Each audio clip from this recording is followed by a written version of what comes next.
There will now be an opportunity for silent prayer or meditation.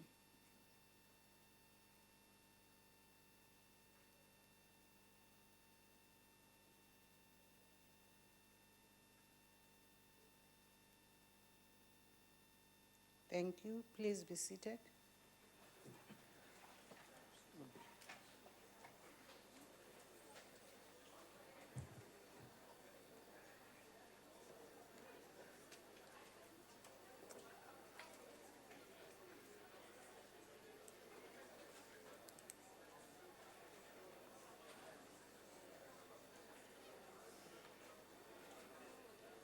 Honorable members, the only item on today's order paper is questions addressed to ministers in the social services cluster. Of course, honorable members know how to seek an opportunity to speak by pressing the button.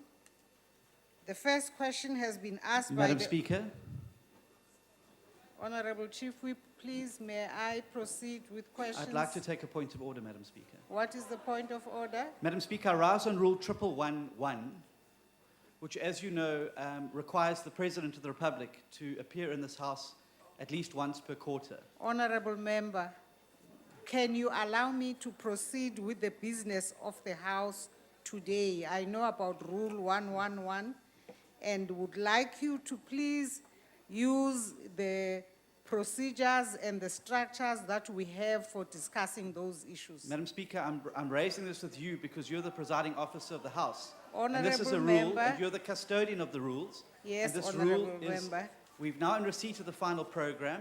There's no appearance of the President this term, and I'd like a ruling from you on how you're going to ensure that this Honourable rule is member, complied with, Madam Speaker. I will deal with you on that issue in the appropriate manner. Right now, I am dealing with the issue of questions to ministers in the social services cluster. With respect, Madam Speaker. And would like you to take your seat, Mr. With Steenhuisen. respect, Madam Speaker, Honourable I've been dealing with this Steenhuisen. matter in the appropriate forum for the last 5 weeks. And there's been no Honourable resolution on the Steenhuisen. matter.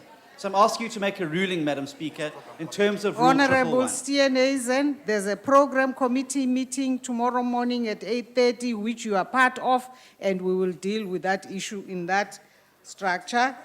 Madam Please Speaker, are you committing to give us a take your date? seat, Are you Honourable. committing to give us a date tomorrow when the President will be in the Take your House? seat, Honourable Steenhuisen. I'm no longer responding to your issue.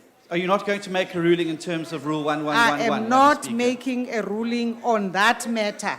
I am dealing with questions to the relevant ministers. So- Please take your So seat, you're not going to Honourable. make a ruling? Honourable Steenhuisen, take your seat. I now take the first question, which has been asked by the Honourable S. Mchunu to the Minister of Higher Education and Training. The Honourable, the Minister. Thank you, Madam Speaker. The National Student Financial Aid Scheme, NSFAS, is and will remain the key instrument available for government to open access into further and higher education for poor and working class communities. The Working Group on Fee-Free University Education advised that fee-free university education for the poor should be built on the current NSFAS cost sharing and recovery model. NSFAS has already embarked on a concerted effort to improve its internal administrative capacity, which should be a prerequisite for successful implementation of a revised system. And there is a method that we are piloting now to enhance the functionality and responsiveness of NSFAS. As soon as sufficient funding is available through voted funds, fee-free higher education for the poor can be implemented. However, Madam Speaker, the quantum of funding required for implementation is significant and dependent on a range of parameters and policy decisions. At the moment, qualifying students are those whose family income is not more than 122,000 rands per annum. Based on these parameters in the base model, The working group calculated that the upfront loan requirement for 2014 cohort would require 15 billion rands, calculated in 2010 prices. I have, however, started a policy dialogue comprising my department, NSFAS, Higher Education South Africa, National Treasury, South African Union of Students, and the Council of Higher Education to propose policy and legislative amendments in line with the recommendations of the working group, as well as the recommendations articulated in the NDP, which states that all students who qualify for NSFAS must be provided access for full funding through loans and bursaries to cover costs of tuition, books and accommodation, and living expenses. However, Madam Speaker, there are key policy issues that have got to be addressed. For instance, what is meant by free higher education for the poor? How should it be provided? Is it bursaries, loans, and/or grants? How should it be recovered? And what should be free? Is it tuition fees or full cost of study in the context of fiscal constraints and the huge demand for financial aid? Lastly, in terms of the strategic plan for the department, the timeline for amendments to the NSFAS Act promulgating policy on the implementation of fee-free higher education for the poor and regulating the administration of financial aid in South Africa is March 2017. Thank you. The Honorable Mchunu. Thank you, Honorable Speaker. May I first thank the Minister for such an elaborate and enlightening response. Again, let me appreciate what the department is doing with regards to student funding. Honorable Minister, our young people out there need hope, and hope is what we are giving. But due to inadequate funding for loans, the current NSFAS award does not cover full cost of study, especially for students in high-cost programs, such as human and animal sciences, as well as science and engineering programs. As a result, students are left with historic debt. What plans are in place to assist such students at the beginning of the academic year, given that some universities expect them to settle their debt before allowing them to register? I thank you. The Honorable Minister. Thank you, Honorable Speaker. I just wish to highlight in response to Honorable Mchunu two things that we are doing, in addition to what I have already said. Firstly, I want to make this House aware that we are already paying full bursaries for areas in scarce skill areas that we've identified, like veterinary science, medical doctors, engineering, and so on. So those are already receiving free higher education if they qualify in terms of NSFAS.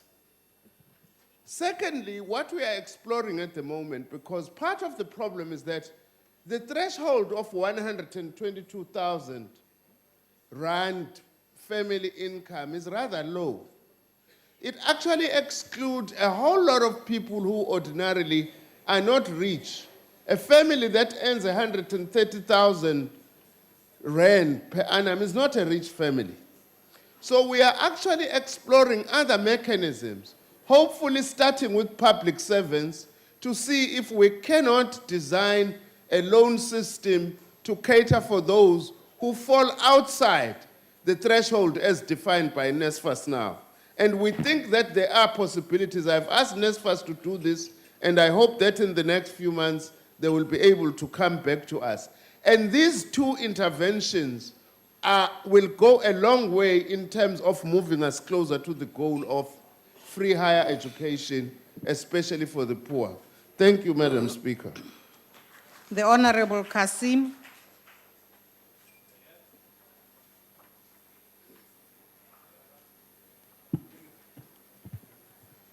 Thank you, Speaker.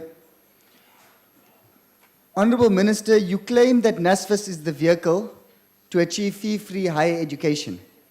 However, there is a 51 billion rand shortfall for NSFAS to support the punted 2.3 million student increase for universities and colleges.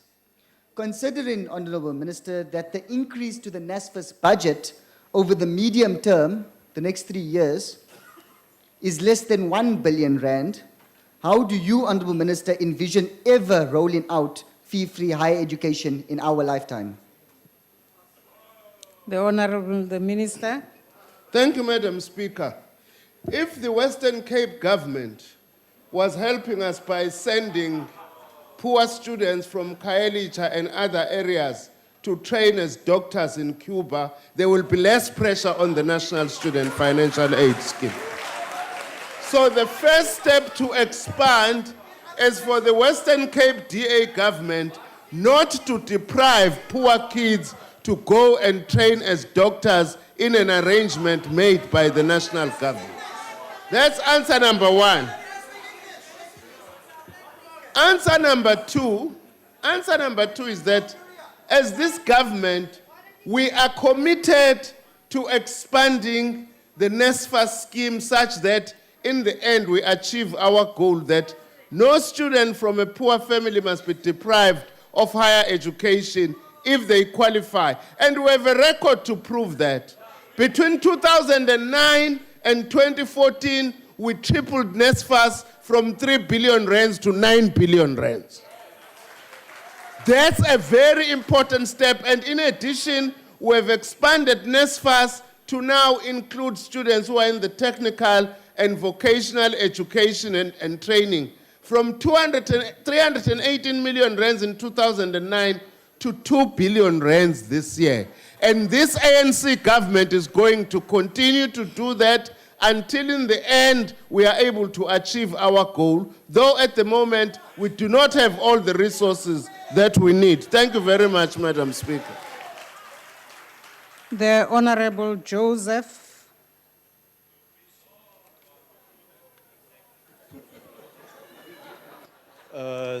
Thank you, Chairperson. NSFAS is nie 'n free vehicle vir behoeftige en arm studente nie, maar is liewers 'n lening aan studente en die verwagting is dat hulle die lening moet terugbetaal wanneer hulle die arbeidsmark betree.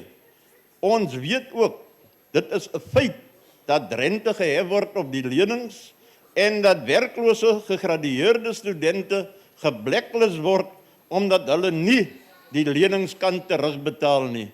Blacklisting is 'n probleem. When will your department make free education accessible to poor students of our country? This is a basic human right. I thank you. Honourable Minister.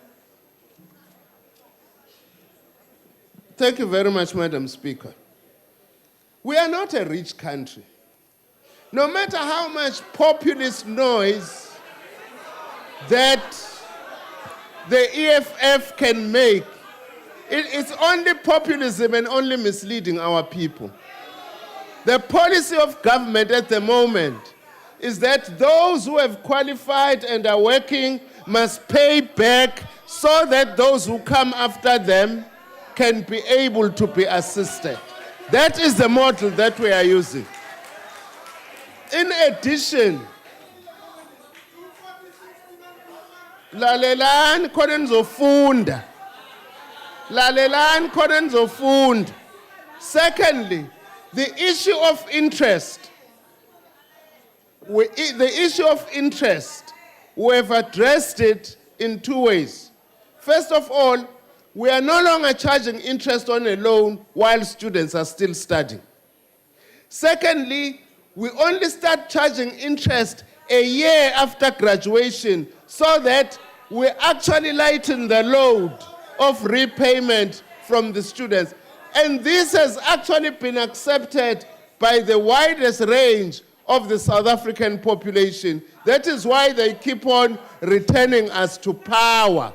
Not you, the populists, who do not understand the challenges that are facing our country. Order, honorable members, the Honorable Mponchane. Thank you, Honourable Speaker. Honourable Minister, quite a number of individuals have in the past defrauded the scheme by submitting, amongst other things, falsified documents. This has led to the scheme being centralized by the department. My question, Honourable Minister, how has such centralization of the scheme improved on these ill practices of defrauding the scheme? I thank you. Honorable Minister. Madam Chair, Honorable Mpolchane is raising a very important matter. We are concerned at the level of fraud within the National Student Financial Aid Scheme. As a result, what we have decided to do is that we are going to start a comprehensive forensic audit. We're not going to start with all institutions. We're going to first select a few institutions where we have found out that there are strong indications that there is fraud, so that we are able to close the tap, so that those who benefit from the scheme must be those who deserve. So that is what we are doing, Baba, which we hope will help us. But also it's important, Madam Chair, to know that if all of us were paying our taxes, by the way, it would also help us greatly to actually expand NSFAS so that more students could actually benefit from that. So it is important all members of this House must pay their taxes. Thank you very much.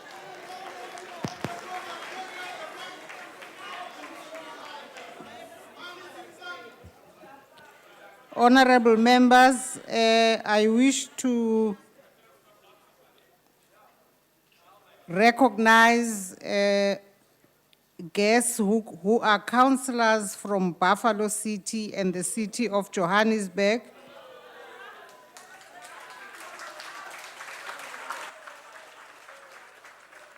And I must say that they have been meeting with SCOPA since yesterday in order to learn from Parliament and enhance their own work where they come from.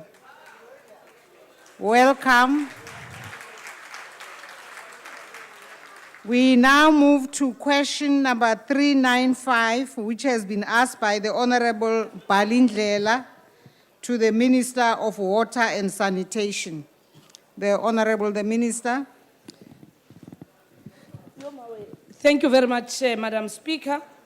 The question asked is related to the water interruptions that happened in Gauteng. I hereby wish to share with the member that the interruptions in Gauteng came as a result of electricity failures, but I also want to take this opportunity and thank our law enforcement agencies for having been able to arrest those that were involved in the stealing of cable that led to lack of water supply. They've now been charged and they are actually going through a trial. It had nothing to do with water scarcity. It was theft and vandalism of our infrastructure. Thank you. The Honorable Balindlela. Thank you, Madam Speaker. Minister, the water disaster which took place in Gauteng was not caused by a mere technical glitch, as you've claimed before.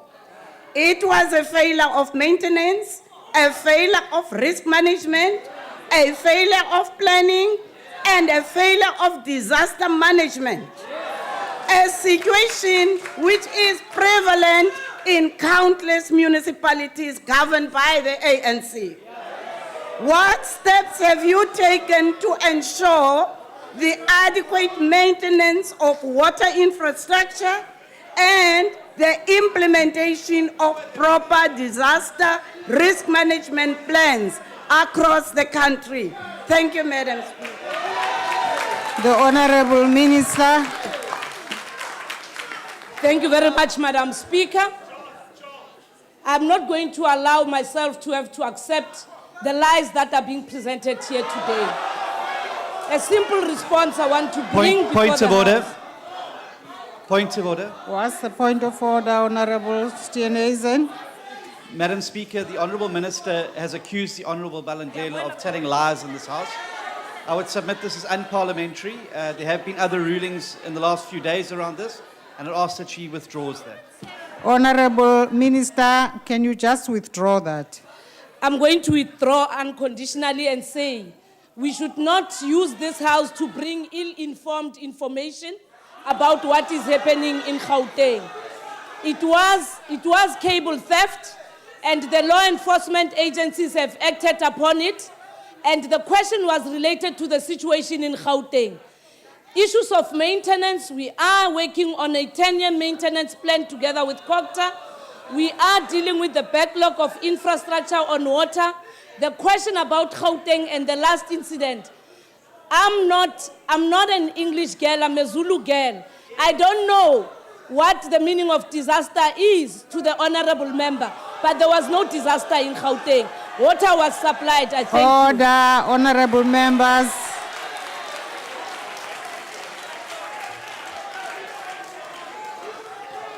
The Honorable Kubisa.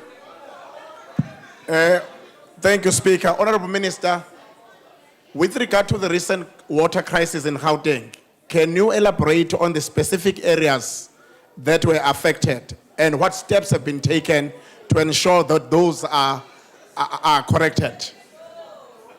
The Thank you very Honorable much. Minister.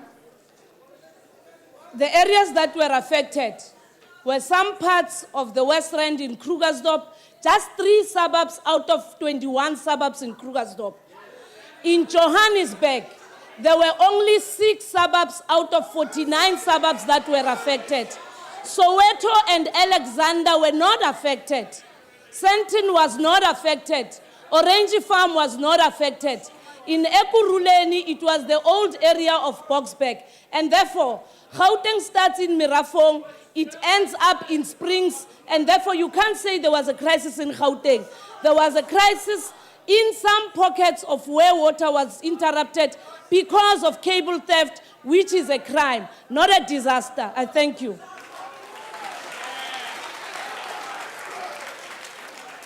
The Honorable Twala.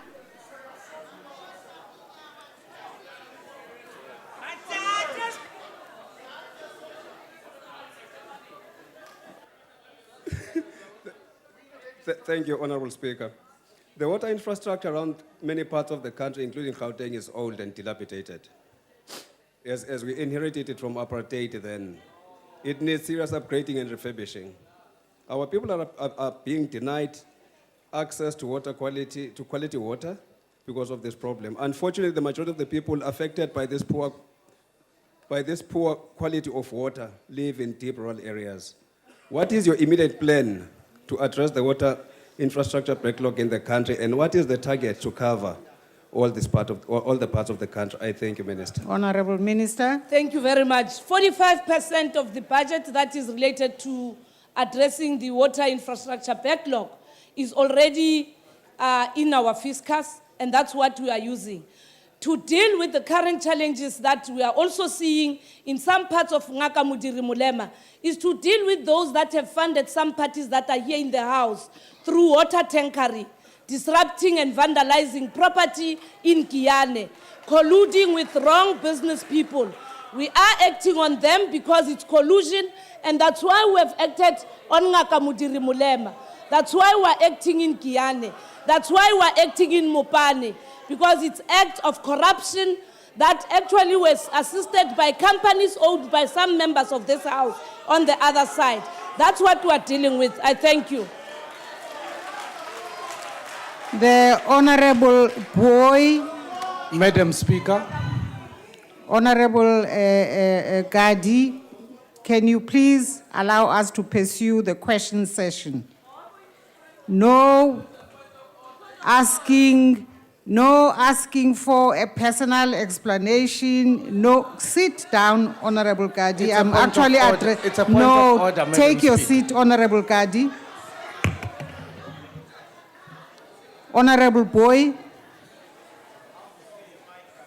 Thank you, Speaker.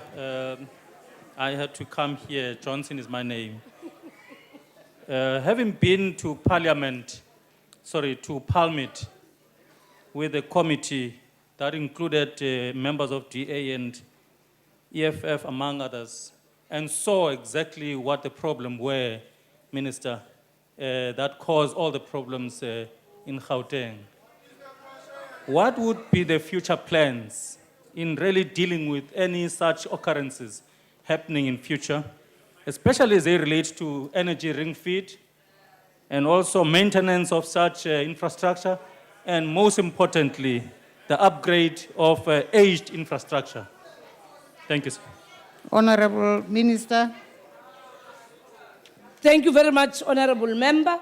Amongst other things that we are looking at are plans to expand and provide alternative energy sources like hydropower from a utility in the sector.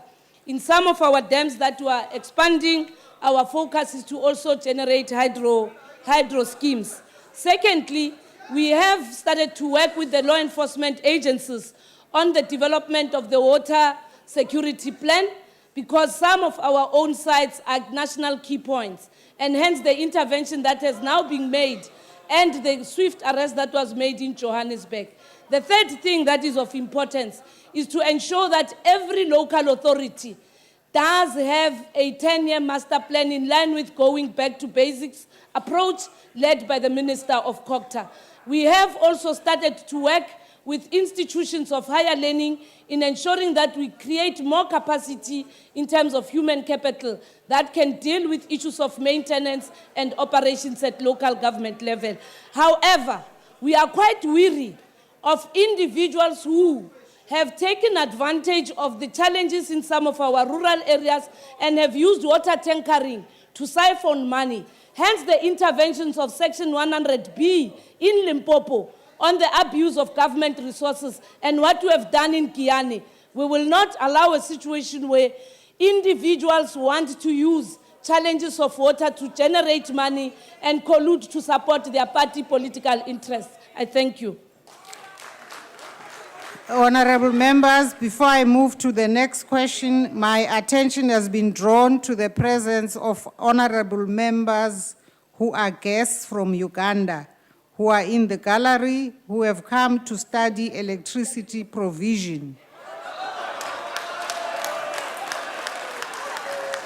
I would like to welcome those honorable members.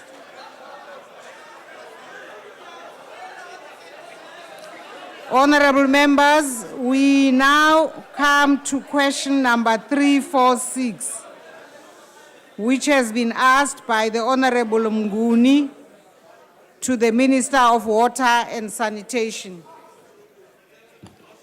Thank you very much, Madam Speaker. In order to enable communities to benefit from nearby dams or water pipes, the Department of Water and Sanitation is reviewing the actual licenses and or conditions of these licenses with the intention of improving benefit of nearby communities. We are moving away from single-purpose dams, as we have done in Jozini, and what we are doing in some of the dams that have been built both in the Northwest and in Limpopo. It is anticipated that all the 11 projects will be completed within the medium-term expenditure framework. I thank you. The Honorable Mnguni. Ngitsanze kubonga ke mphathiswa ngempendulo. Manje alungele labo bonke labakhona la eSouth Africa. Lengithemba ukuthi leli tiko leli litimisele ukuthi ni libanike bonke lamanje. In reference to the current land restitution and environmental aspect, how the minister hopes to improve the interdepartmental engagement in relation to water entitlement issues to limit future water crises and limitations. I thank you, dear Speaker. The Honorable Minister. Thank you very much. Through the Department of Land and Rural Development, there are ongoing engagements with relevant departments in the IMC and other intergovernmental relation structures that seek to address and mitigate against the challenges relating to services delivery at all levels of local government. But I must also emphasize that one of the key success factors that we have come to realize is the review of the Water Act and the Water Services Act, as well as the ownership patterns of water in South Africa. This is one of the things that we believe will be a game changer in ensuring that there's redress in terms of the ownership and also redirecting water to beneficiaries of the land restitution. I thank you. The Honorable Ngweniso.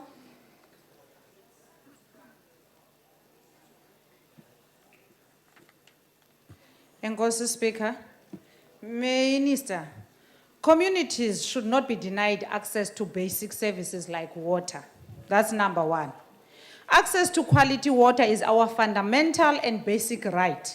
And surely we can't use water licenses to deny our people access to water. Why do you have limitations or controlled access to people to have access to water? Aren't those dams built to address severe water shortage in the country? Why do you infringe on the rights of the people of South Africa to have access to water? Have you made some observations as to what impact water licenses have on the majority of the people of South Africa? I thank you.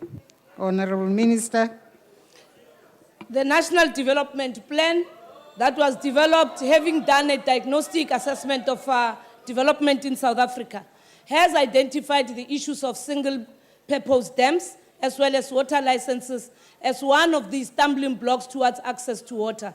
And hence my earlier response that said there is a review of the Water Act and the Water Services Act. As we speak now, together with the private sector, community-based organizations, traditional leaders, we are working towards reviewing the license processes, including the regulatory environment. The member is right. No one has a right to deny our communities access to water. And hence, we are now intervening on the single-purpose dams, like what we have done in Jozini. After a period of 30 years, for the first time, communities around Mkanyagute were able to access water from a single-purpose dam. Nandoni is being upgraded so that communities can benefit. The work that has been done in Kiani and in Skukuni, it's precisely because of the game changers that the NDP dictates that there can't be a source that cannot be shared by different interest groups. I thank you. The Honorable Basson.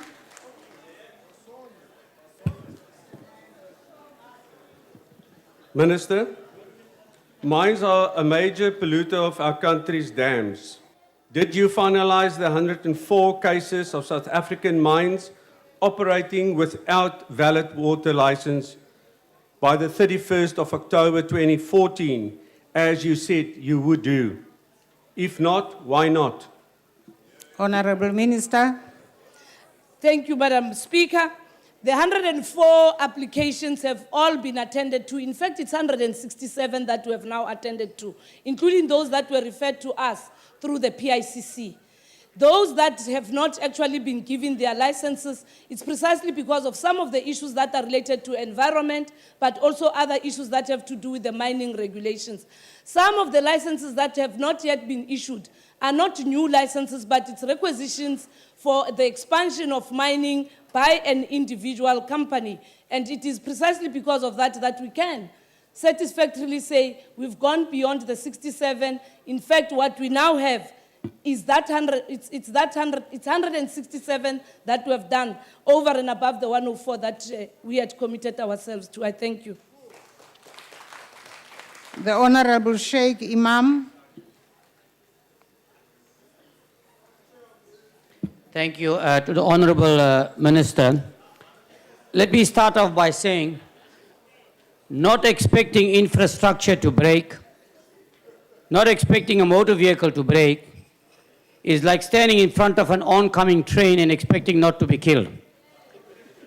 The question to you, Honorable Minister, is, in terms of the Jozini Dam, could you please advise which areas surrounding the Jozini Dam benefit from the supply of water from this particular dam? Thank you, Honorable Minister. Honorable Minister. Thank you very much, and thanks for the question. I have indicated that it will be the entire Mkhanyagude district municipality that will be accommodated in terms of beneficiation. On phase 1, we have already provided access to water to more than 40 villages around the area. We do believe that we'll go throughout the entire district to provide water. And of importance is that within that very dam, we will also be generating energy through the inclusion of a hydro generating system in the Jozini Dam. I thank you. We now come to question number 370, which has been asked by the Honorable Mafu to the Minister of Human Settlements. Honorable Minister.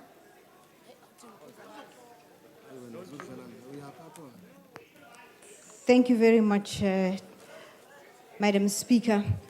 Madam Speaker, I am very happy to have with us here councillors from Gauteng, councillors from Buffalo City, because the project that we are talking about today will greatly benefit them, and we hope that they will take this lesson, especially as they deal with the issues of Duncan Village and the issues that we have around Deep Slot and other areas in Gauteng. I'd like to think of this project, Honorable Mafu, as a national project, as opposed to the kind of project that you have indicated here, because this is exactly what has caused us the delay that we have. It's a national project that has been driven by MINMAC. It was meant to be a project that gave us an indication of how our mega projects would run. It has been accepted by Treasury as a first off, where we top sliced the resources of all 9 provinces to build on the N2. It's been an extremely successful project for the first 5 years. We've had a slight dip in the last 5 years, and we're picking up again. We hope that in the not too distant future, the strip leading up to the airport will have been completed. Right now, we have taken on the services of about 13,000 people to build the 2 phases that we have built. And we are hoping that we're going to use this to take on the services of a youth brigade that we hope to inaugurate on the 2nd of December. You go on to ask what it is that we would like to do with the funded posts that have been put aside by the department.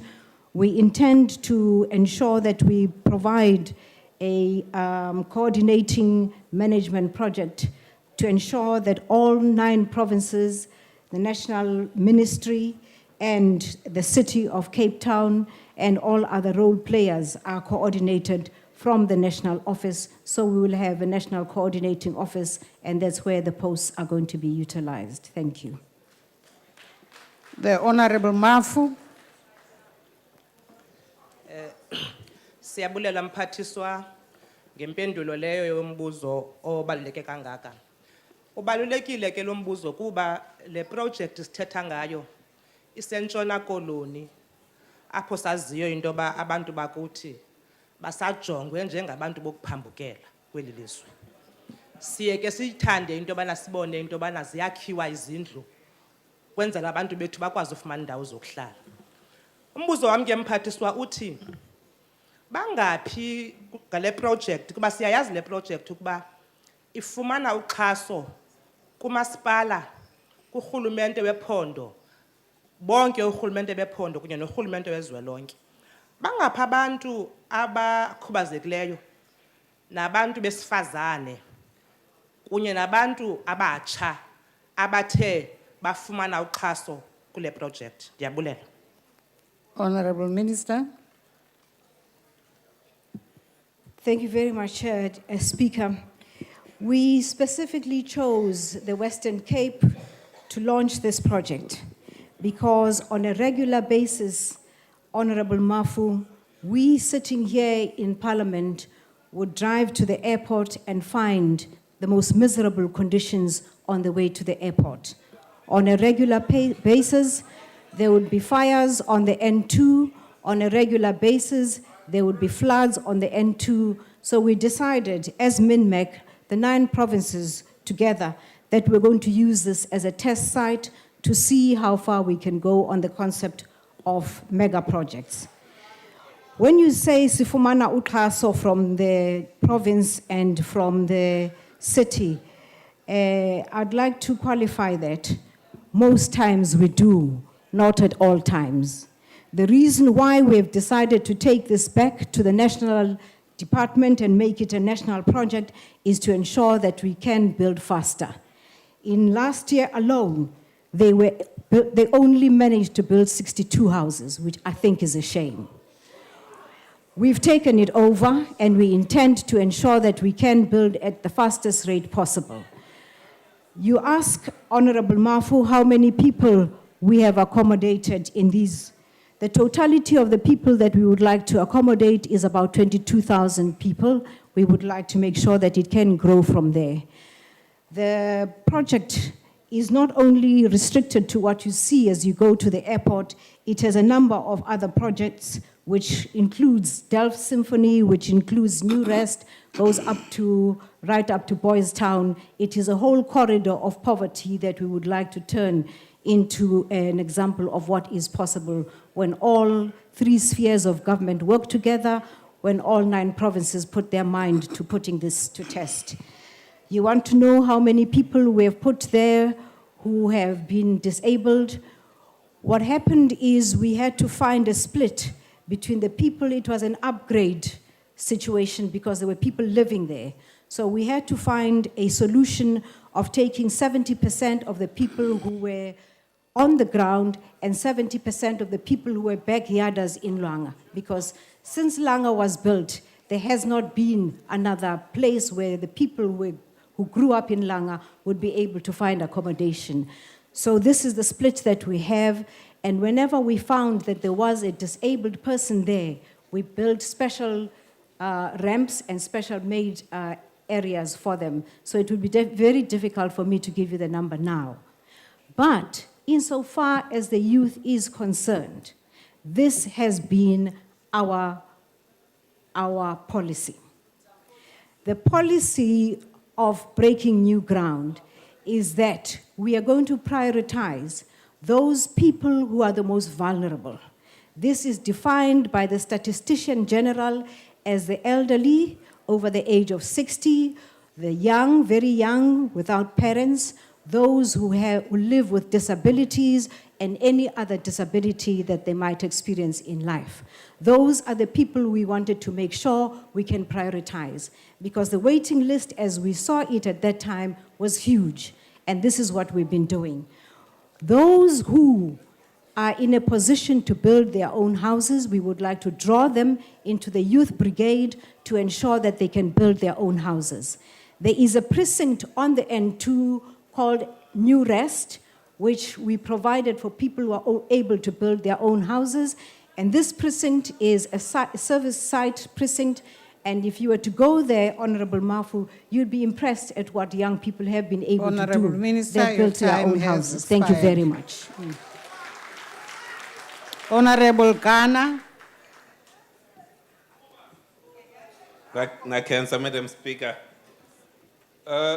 Honorable Minister, you will agree with me that one of the challenges that's facing the department in the provision of subsidized housing is that incorrect people get allocated houses, those ones that are not in the list.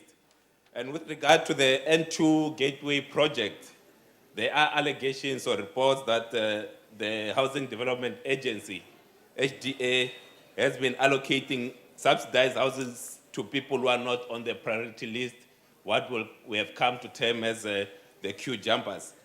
I want to know from you, Honorable Minister, what will you be doing to ensure that the correct beneficiaries are allocated subsidized houses at the N2 Gateway project, and that there will be no queue jumping by those who have just settled in along the area that the houses are being built? Thank you very much.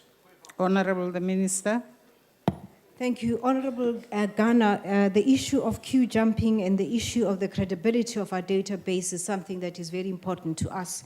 In the budget vote that we had recently, I indicated that we're going to centralize all the beneficiaries or the demand for housing to ensure that right through to the councillors who are sitting here, they will be determined by a centralized database so that there is no possibility of corrupting it, there is no possibility of you abusing the system as it stands. We intend to corroborate our own database against that of social development, where the indigent people are registered, against that of home affairs. If there are any instances, Honorable Ghana, where you are certain that there has been corruption by HDA of giving houses to people who do not qualify, I'll be very ready to investigate the matter and make sure that it is corrected immediately. Thank you. The Honorable Sitole.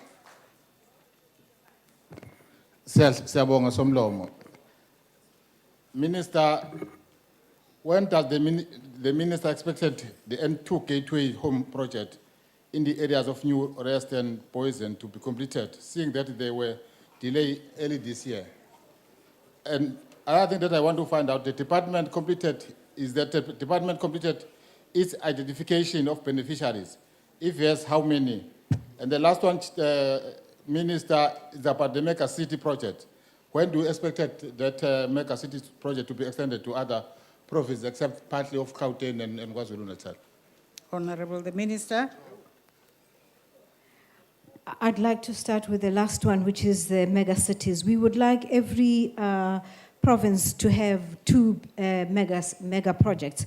We would like to go mega project because we can no longer afford to build small projects because it is not cost effective. We have a huge backlog, and to cover that backlog, we have to make sure that we can maximize the space that we have, maximize what we have. Therefore, for the councillors who are here, please understand that going forward, we are prioritizing mega projects. You would like to know about how long it's going to take us to complete the N2 project right up to Boys Town. I'm not sure right now. What we will be doing at our next MINMEC is to bring together all the various strands, the 9 provinces, and the people who are in the HDA who have been running this project to actually assess how far we've gone, where we've done things right, where we have not done things right, and where we've not done things right, make sure that they do not recur in other provinces. We use this as a pilot project. And after that, we will be able to understand how long it's going to take us to get to Boys Town. When we initiated this project with the MECs that we had in place, we had thought that it would take us 5 years. It had not been part of our, we had not anticipated, it had not been part of our intention that it would have taken so long, but it did take this long, and this is what we're going to learn from. Why did it take so long so that we can cut the time short? Chairperson, I think, Speaker, I think I have answered all the questions. I'm not sure if there's anything I've left out from the honorable member's question. Thank you. The Honorable Low.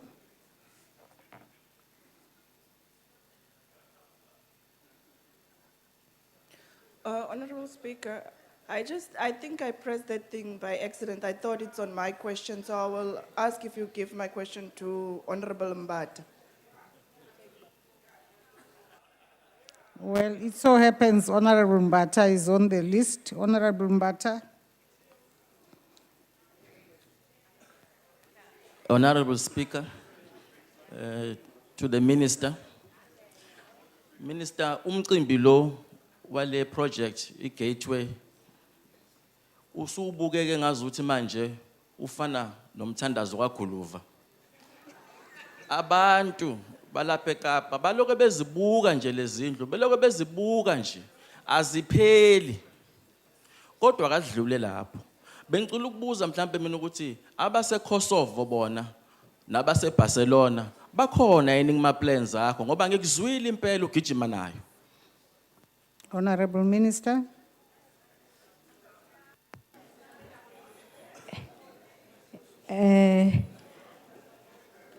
Honorable Guluva.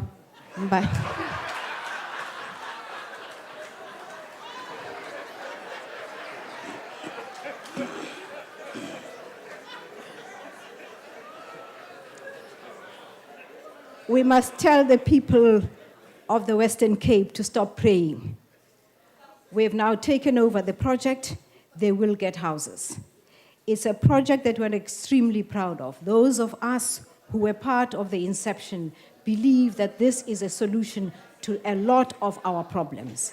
I want to read to you all the precincts that form part of this project. It is Boys Town, it is Lusaka, it is Vukuzenzele, it is Europa, it is Barcelona, it is Kanana, it is Gaga, it is New Rest, it is Joslovo, it is District 6. All those people are beneficiaries of this project. Mabayege uktandaza, Honorable Kulova. Sesfigil.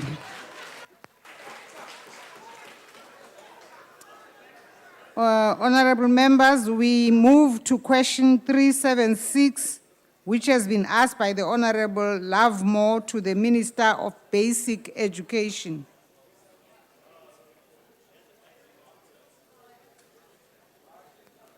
Honorable Speaker. Honorable Deputy Minister. Thank you very much, Honorable Speaker. Honorable Speaker, the question has two parts. With regard to the first part that deals with the entry to the teaching profession, the answer is no.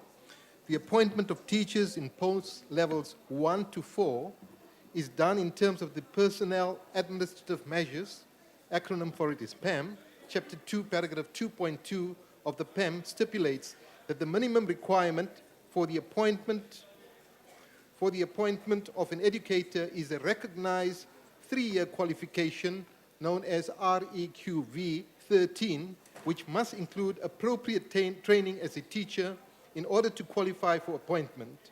No experience is required for appointment to post level 1. The Department of Basic Education, together with the Department of Higher Education and Training, the South African Council of Educators, the Education Labor Relations Council, and through the provincial departments of education and guided by the National Teacher Education and Development Committee, is implementing the integrated strategic planning framework for teacher education and development in South Africa. Thank you. A plan that is the product of the Teacher Education Summit that was held in July 2009. The primary outcome of the plan is to improve the quality of teacher education and development in order to improve the quality of teachers and teaching as such. In the plan, as proposed and agreed with all the teacher education stakeholders, including the labor unions, among the activities that are led by the department are the development and delivery of teacher orientation programs for new and foreign teachers and for teachers assuming school leadership and management and promotion posts. Sub 2, the orientation and the comprehensive induction programs are meant to support teachers, and there are no assessment elements built into them. These programs have been conceptualized and are currently being developed. With regard to the second part of the question, the answer is yes. We intend to introduce competency tests for the promotion within the profession of teaching. Sub 1, the plan is to introduce competency tests for promotion purposes during the 2015 to 2016 financial year after consultation with the relevant stakeholders.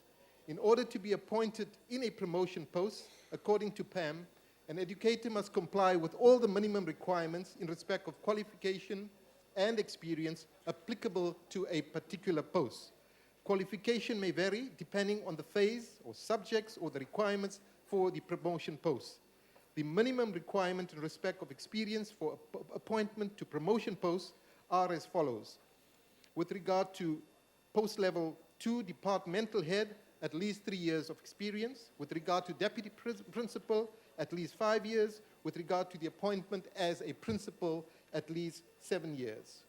Sub 2 of the, or subset of that answer, subset of this question is this, that on the 7th of August 2014, the Minister called for public comment in the National Government Gazette on the South African Standard for Principalship. The Standard for Principalship will be promulgated as policy during the first quarter of 2015. Its purpose, amongst others, is to lay the foundation for the development of new measures for the appointment of teachers to promotional positions and the development of competency tests for such positions. Draft measures for the appointment of teachers on promotional posts have already been developed and are currently being discussed at various levels of the sector. Public comments have been received and the Minister has set up a multidisciplinary team to consolidate the comments, leading to the finalization of the policy on the South African standards for principalship. The PAM is currently under review at the Education Labour Relations Council, and any proposed amendments to the requirements for appointment of teachers entering the profession and those who are promoted within the profession will be discussed with the teacher unions at the ELRC. I thank you, Honourable Speaker. The Honourable Lovemore. Thank you, Speaker, and thank you to the Deputy Minister for a very detailed reply. There was a lot of detail. I am aware of the processes. My disappointment is profound when the Deputy Minister states that there is no intention to introduce competency tests for post-level 1 teachers. The Deputy Minister knows as well as I do that there is recent, very credible research showing that teachers that are coming out of most of, not all, universities are not qualified properly to teach. They do not have the requisite subject knowledge and they do not have the requisite ability to convey what they know. Also, the National Development Plan requires competency tests for teachers. There is no way that the Minister can say she is not going to do this. In whose interests is she making this decision? Certainly not in the interest of the children, the unions, possibly, SATU, I don't know. But my follow-up question then to the Deputy Minister is why has he made, or his ministry, made a decision that is directly contrary to the requirements of the National Development Plan? The Honourable Deputy Minister. Thank you very much, Honourable Speaker. I shall try to respond to this matter rationally rather than emotionally. If the Honourable Member had listened attentively, and if you give me an opportunity, perhaps you would be enlightened and educated in terms of why. With regard to the entry to the profession, qualifications can be acquired either through a degree or a diploma. A conversation has taken place between the Department of Education and the Department of Higher Education and Training to ensure that those who enter the profession at a preset level, that is before you become a teacher, have the appropriate and appropriate competencies to teach. For example, in terms of our new paradigm, learners ought to be analytical, have to apply their knowledge in different contexts, have to have the ability to utilize ICT in the 21st century context. Now, these are skills that teachers have to acquire, and therefore, in their training, particular emphasis is given to these areas. In addition, other than the theoretical element, there is the practical element, which means that educators should have the appropriate induction into the profession. And therefore, in terms of the conversation, for entry to the profession, these become critical requirements for purposes of qualification. With regard to those who are in the system, in the inset training, we have good news.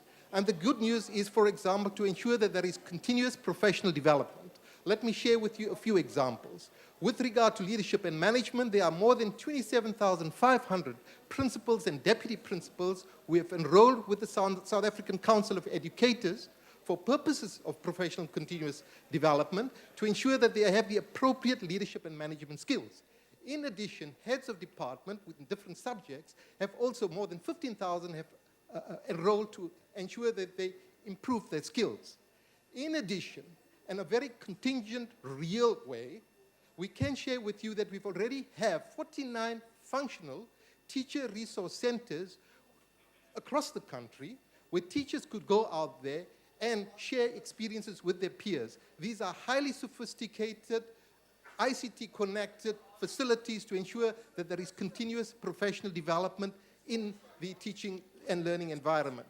Now, these are important steps. Let me share with you also, Honourable Member, the fact that we've already created 94 instruments for assessment where an educator in the areas of mathematics, science, and languages, for example, across all grades is able, in a non-intrusive manner, to be able to assess his or her competency. Now, if that is not progress, and if that is not a response to the 21st century demands of the profession, then please tell me what you can do better. I thank you, Honorable Deputy Speaker. Honorable Greener. Thank you, Deputy Speaker. Deputy Minister, we know we always emphasize, and you always emphasize the department, that at the heart of education, we're looking at quality education, and our teachers are at the center of delivering the quality education. And in your response, we have spoken about the development of teachers, the in-service training, continuous teacher development. And one thing that have interested me most, Deputy Minister, is this issue of orientation and induction programs for the teachers, for those who are entering, and more specifically for our foreign international teachers getting into the system in South Africa. Can we elaborate a little bit more on that program, Minister? Because I believe, standing here, that that's one of the programs that is going to contribute more to the quality of education that we are looking at as a country. Thank you very much, Deputy Speaker. Honorable Deputy Minister. Thank you very much, Honorable Deputy Speaker. Thank you, Honorable Gina, for raising this. There are three critical elements which we have to respond to, and one of those is induction, the second is coaching, and the third is mentorship. These are very important instruments to ensure that we enhance the performance of our educators and promote quality education. With regard to the element that you have raised, Honorable Member, we could share with you that the introduction of induction programs for new entrants in the education system is an exciting new development to the basic education sector. Previously, induction programs happened only in a very small, fragmented, and uncoordinated way. The Department of Basic Education is working with the South African Council of Educators, that is SACE, the Department of Higher Education and Training, together with other partners, including funding organizations who have an interest in the induction of teachers, to develop a comprehensive induction program. This has become necessary owing to the multifaceted nature of the proposed program that involves many role players across the education sector. The research element is therefore critical to establish the empirical evidence as to what is necessary for the implementation of a successful program in education. The implementation of induction programs will happen with and through the provinces, and each one of the 9 provinces, through the districts, whom we meet every quarter, through schools and the South African Council of Educators. The successful completion of the induction program may become a condition for registration with the South African Council of Educators. This is something that we would have to engage with and consult with the relevant stakeholders. The elements of the programs will include the introduction to the school, the introduction to a classroom and its management, learner discipline, assessment, working with community and parents, professional conduct, ethics, school, district, and provincial and national expectations of what teachers should be doing, and the professional obligations of teachers, especially in the key areas of psychosocial services, which they would have to, skills that they would have to acquire to confront, that they would confront in the learning and teaching environment. These elements are anchored on education policy and procedures as determined at the relevant levels of the system. Thank you, Deputy Speaker. Thank you very much. Honorable Mashabela of the EFF. Thank you, Deputy Speaker.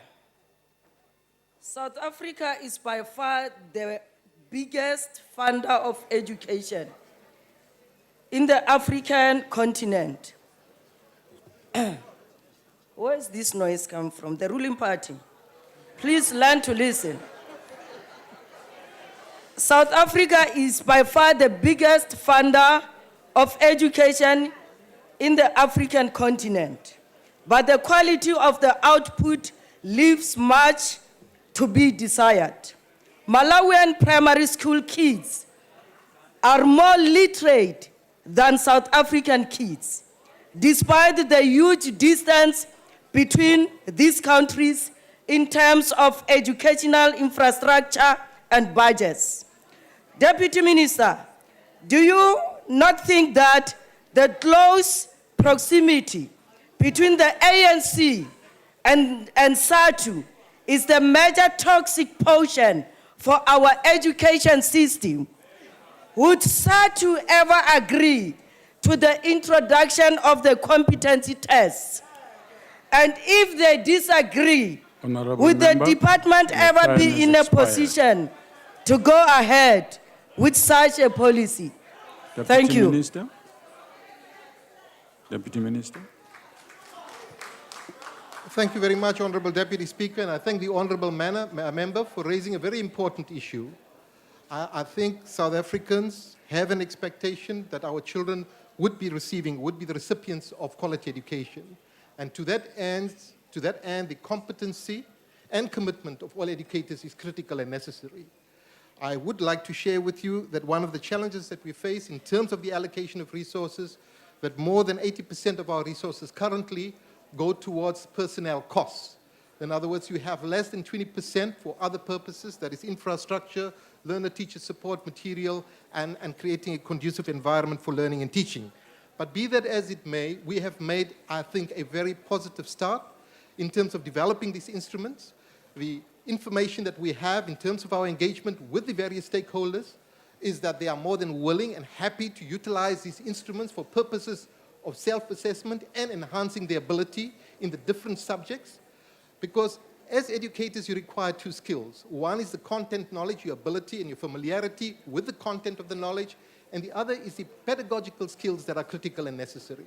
How do you, in a 21st century environment, which demands innovative, critical, and analytical thinking, facilitate learning in the classroom? And therefore, this element there has been recognized by all unions as critical and necessary for the enhancement of teacher competencies.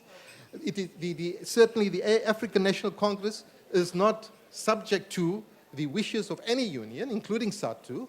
And what we can share with you is that contrary to expectations, there are many, many, many educators who belong to the biggest union, who teach in deep rural areas, in hard-to-teach areas, who provide free and voluntary services, and that has indeed occurred even as we speak right now with the matriculants writing the examination under very challenging conditions. That does not suggest for one moment that there are not amongst those educators, teachers who bring the organization into disrepute, and certainly we must deal with those harshly because we cannot compromise the integrity of the profession as a result of the misbehavior of certain elements within an organization. I would want to certainly share with you that it is our view, and has always been one, that all stakeholders and all teacher unions must collaborate with the Department of Basic Education in achieving the appropriate outcomes.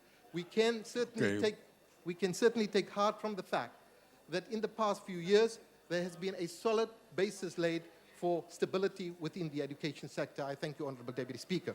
Thank you, Honourable Member. Honourable Mponchani. Thank you, Deputy Speaker. Honourable Minister, I've got this request. Ngicela singanyanyalati.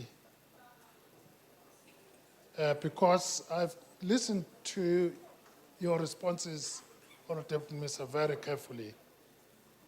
And there's a huge gap between what we have told this House and what is obtaining down there amongst the practitioners of the profession when it comes to appointments and promotions.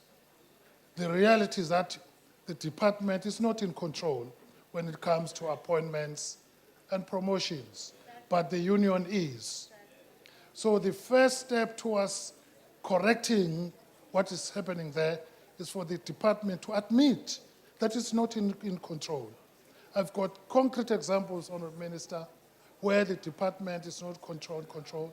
Many teachers, principals are sitting at home because the unions do not like those people because they don't belong to their unions. The question, Minister, what are you doing to curb such influence so that we obtain eventually quality education, something which we all desire?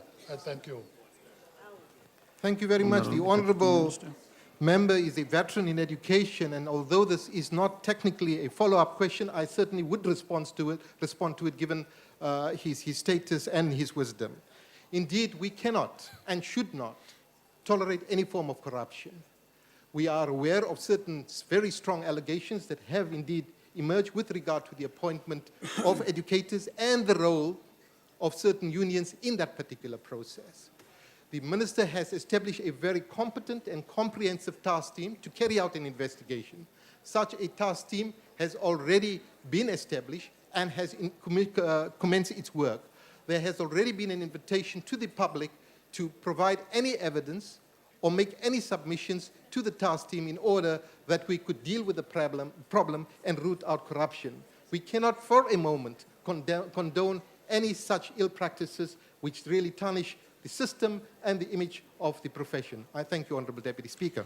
Thank you, Honourable Deputy Minister. Honourable members, we now go to question 373, asked by Honourable Beauty Dlulani to the Minister of Sports and Recreation. Deputy Speaker, thank you so much. Yes, Deputy Speaker, it seems to be the case. As a reference, we can use the Mass Participation Impact Assessment Study.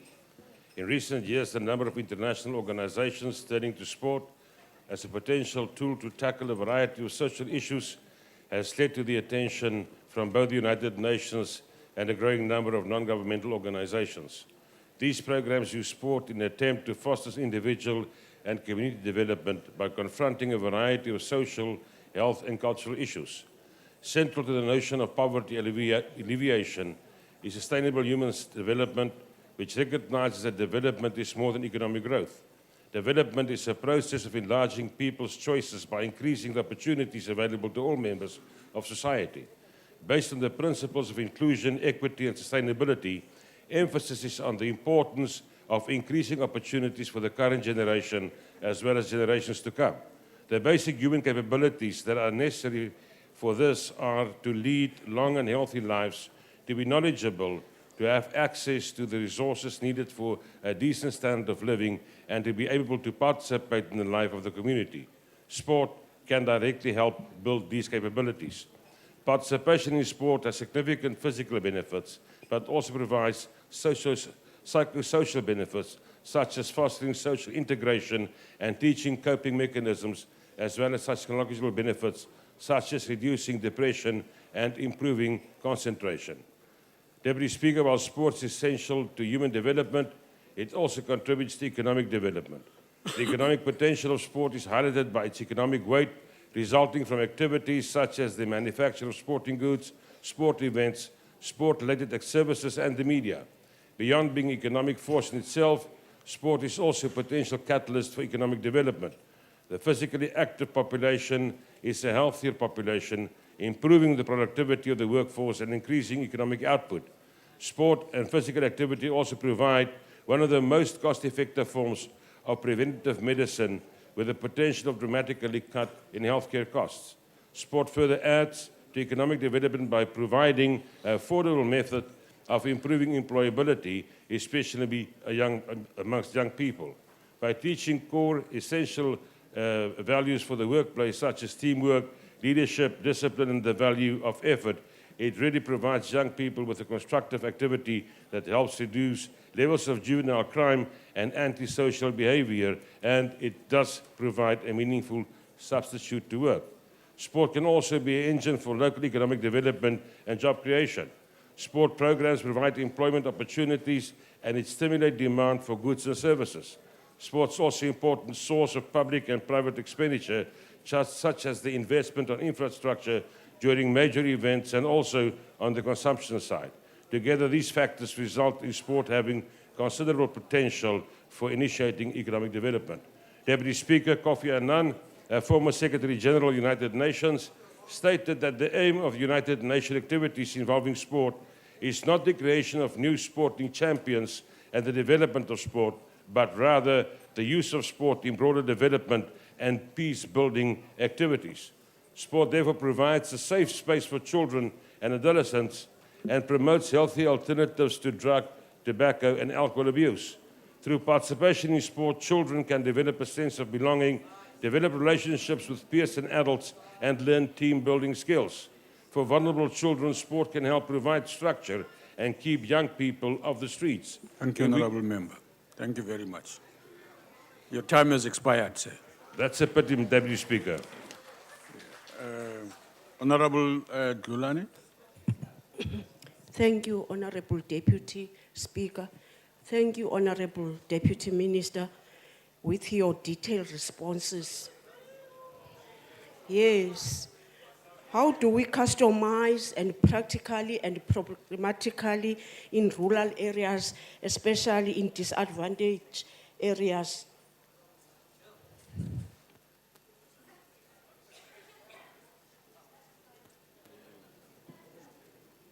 Deputy Speaker, thank you so much, Honourable Dlani, for the very important question.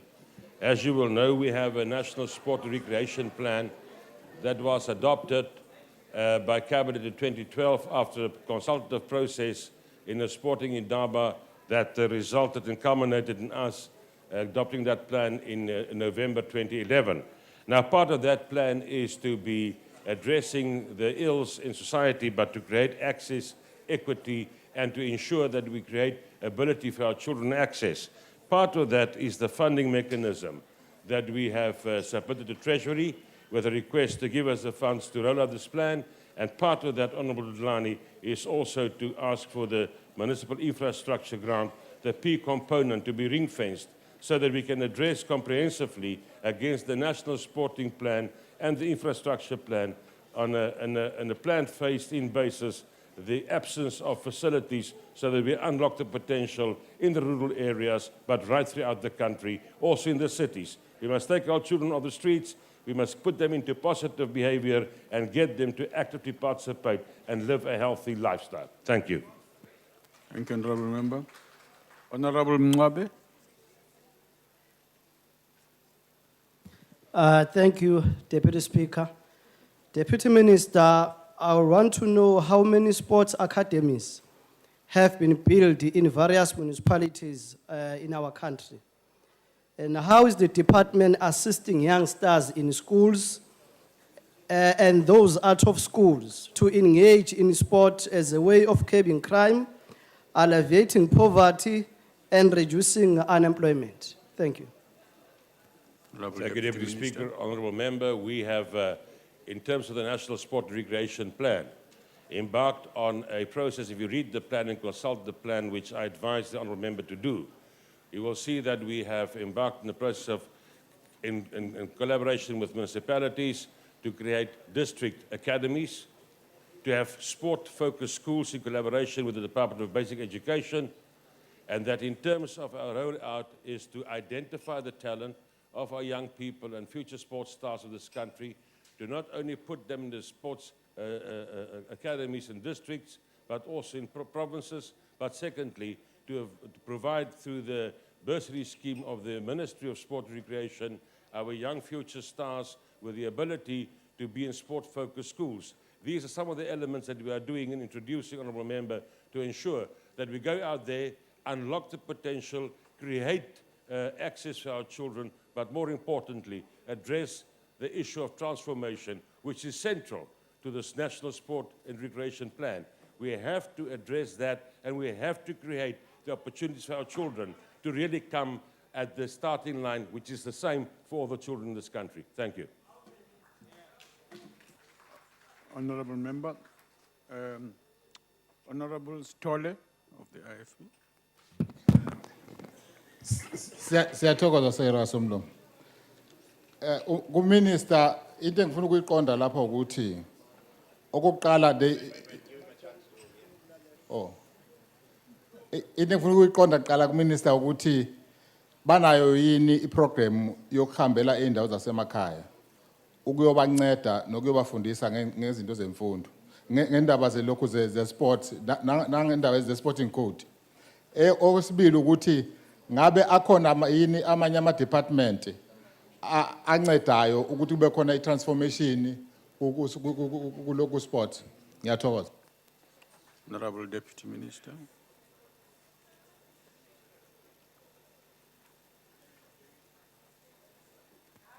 Deputy Speaker, if the translation was correct, Honourable Member, my apologies that I can't follow your language. But in terms of the rural areas, I thought I have answered the question when we answered the previous question in terms of the sport-focused schools the school sport program that we are creating, and district academies. We are also addressing the rollout in terms of a program with the German Development Bank, KfW, the rollout of sporting facilities and multi-purpose facilities in the rural areas to create access for our people there. Thank you.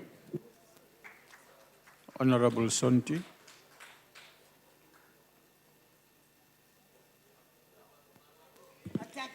Thank you, Deputy Speaker. Deputy Minister, the country needs to disabuse itself from the notion that sport can be used as a panado that stops artificially the pain of racial inequality.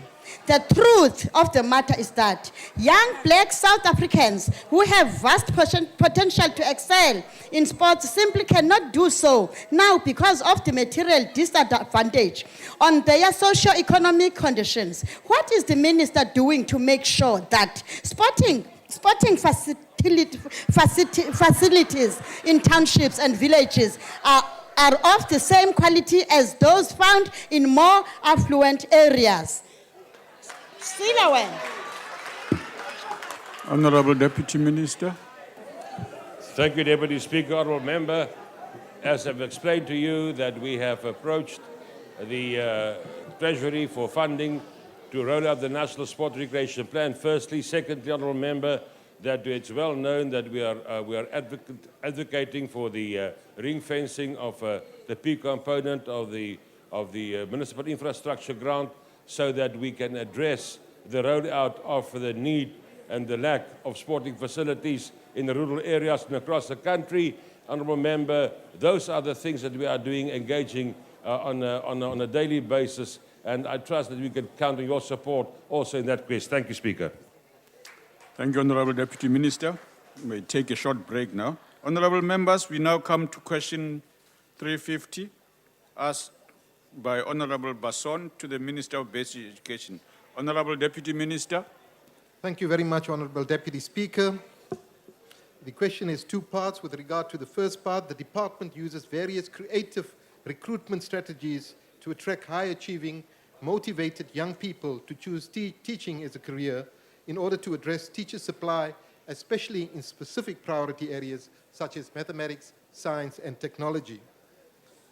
Through the district-based and community-based programs, 2,000 young people can potentially be awarded the Funza Lushaka bursary to register for a teaching degree that will see them joining the teaching profession when they graduate. The department is also in partnership with the Independent Schools Association of South Africa, ISASA, to run an internship program through which carefully selected students with a specific focus in mathematics, science, and technology and foundation phase teaching and learning are trained to become teachers. With regard to the second part of the question, currently the department directly contributes to the recruitment of young initial teacher education candidates through the Funza Lushaka bursary scheme. The scheme is aimed at increasing the supply of educators in scarce skilled subject areas. The department strives continuously to improve the conditions of service for all educators in order to retain them in the profession. Through the introduction of the occupation-specific dispensation in 2008 and 2009, salaries of educators were improved substantially. As part of the improvement in retention, the department is currently in the process of reviewing the teacher incentives policy to ensure that incentives that are offered are more focused and targeted.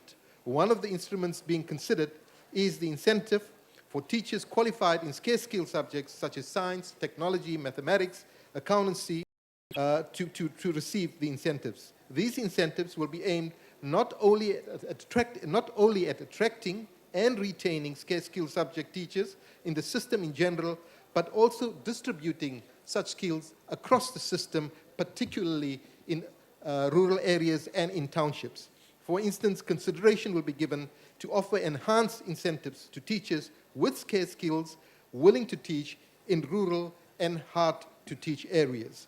The department is also engaging with the Department of Higher Education and Training to ensure the development of mechanisms for the identification and screening of new teachers including interviewing students before they are admitted to initial training education programs. That is to ascertain whether indeed they have the passion and commitment to become competent and good teachers. This is done in order to ensure that the suitability of candidates who enter the teaching profession is not compromised and is not really a mechanical admission on the basis of results. Thank you very much, Honourable Deputy Speaker. Thank you, Deputy Minister. Honourable Basson. Thank you, Deputy Speaker. Thank you, Honorable Deputy Minister. Thank you for such a precise and informative response. It is well appreciated. Just a small question. Since some of these Funza Lushaka graduates used to use this government bursary as a gateway to get a profession or to get a degree, then when qualified, they go to greener pastures, they join other companies. What plans do the minister and the department have in place to ensure that Funza Lushaka graduates, especially the scarce skills subject graduates, are kept in the system for a period of time, which will ensure that education system benefits from department's investment of fully funded bursaries? I thank you. Honourable Deputy Minister. I thank the Honourable Member for a question because it's a very important aspect, because the Funza Lushaka bursary schemes provides a full, perhaps the best bursary award to a learner. It includes the transportation, the accommodation, the books, etc. So it's a very comprehensive allocation.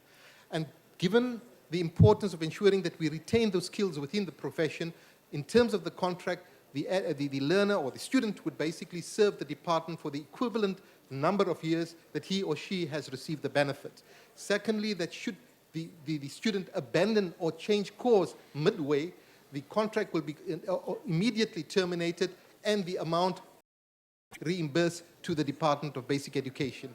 Thirdly, we've paid particular attention to the importance of screening so that when students apply for entry to the universities, not only must they comply with the qualification requirements, but they must be able to persuade the interviewer that they have the appropriate commitment and passion for the profession.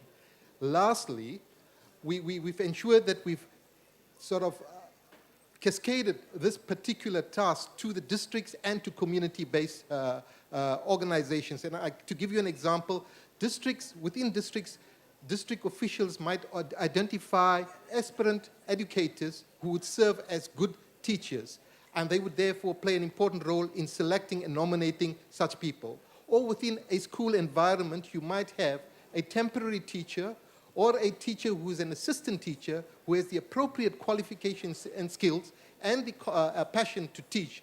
And that recommendation from the principal of the school or a community member or a governing body member would certainly influence the qualification for that student to become a recipient of the Funza Lushaka bursary. I thank you, Deputy Speaker.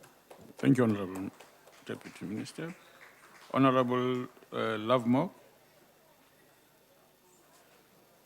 Thank you, Deputy Speaker. Deputy Minister, the Minister of Home Affairs recently gazetted a list of critical skills. These are skills that we invite foreigners to South Africa to share because we are so desperately short of them. Every single trade, from plumber to motor mechanic to electrician, is on that list. And yet the number of learners taking technical subjects has dropped by 10% over the past 5 years. Every possible career linked to ICT is on that list of critical skills. And yet less than 1%, in fact 0.85% of our learners, are registered to write IT or computer applications technology this year. Clearly, the government is not very good at identifying scarce skills and addressing the need for them. Exactly what, Deputy Minister, exactly what mechanisms and information sources does your department use to identify scarce skills? Deputy Minister.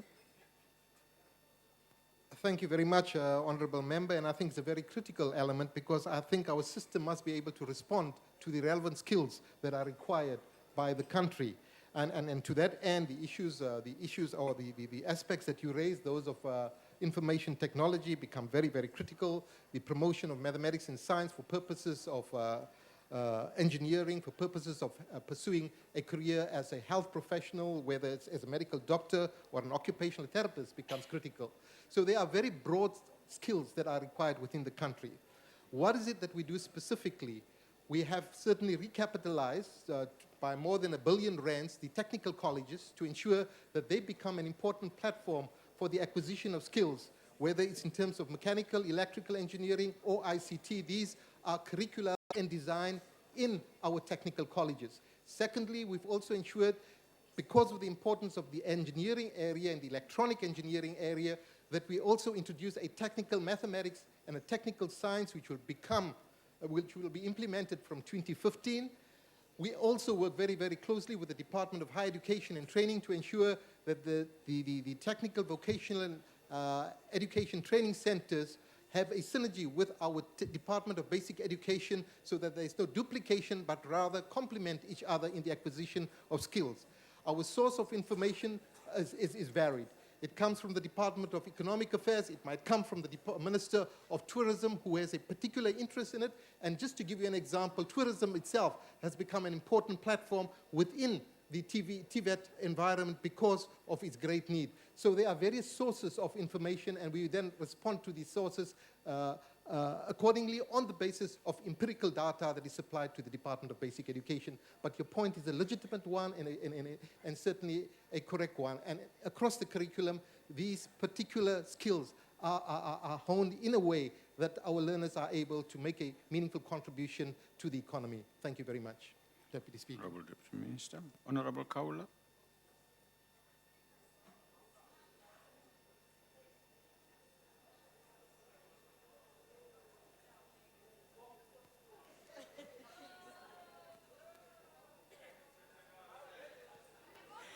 Ngicela bakithi ningangiphazamisi please.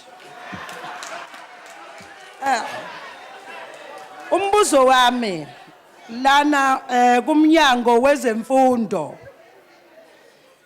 Ngifuna ukwazi ukuthi engudwini le phansi kamaphumulo ingane zesikole zihamba kabuhlungu ziwela ikephe ubone ukuthi lengele engozini. Zigqoka ama-uniform uyibona zimi ngaphesheya zinqunu zigqoka ama-uniform esikole. Uthini uhulumeni ngaleyo nto? Kuthi kulezi enemali zikhokho R10 zihamba ngesikepe osibona kwasonto sigarantiwe singagumbuqeka noma yinini zifele zayingane. Uthini ugovernment? Ngisasemakhaya njalo. Ngiyabuya futhi. Ngibuyela khona emakhaya. Emakhaya izikole zikude. Isikole sasifunda mina, sasifunda uma wami. Namhlanje sisekhona nebridge lakhona sagijima amanzi asenziwa lutho. Njoba ngikhuluma nani nje kuyimanje abanayo asibiyiwe azinawo ngisho lento ebizwa kuthiwa i-landline. Othisha babanjwa inkunzi la eSouth Africa as a whole. Bayarojwa ezikoleni baphuca ama-cellphone nezimali zabo. Okwesibili njoba ngigqoke lo white and red in English. Ngafundisa uthisha. Useparlamente ngabe ukuphi umuntu oqala ngqa okhiqiza yonke leminyango uthisha. Kodwa mawuthi uyabheka iminyango ehola uthisha uhola isente. Nithini ngaleyo nto? Bengicela ngqongqoshe ke nisume nezingane eseyifundile zaqeda. Izikole azikho seyigcina ibhema iwunga ngoba imisebenzi inikezwa ihlobo. Ziqhubeke yini ingane ifunde na? Go ahead.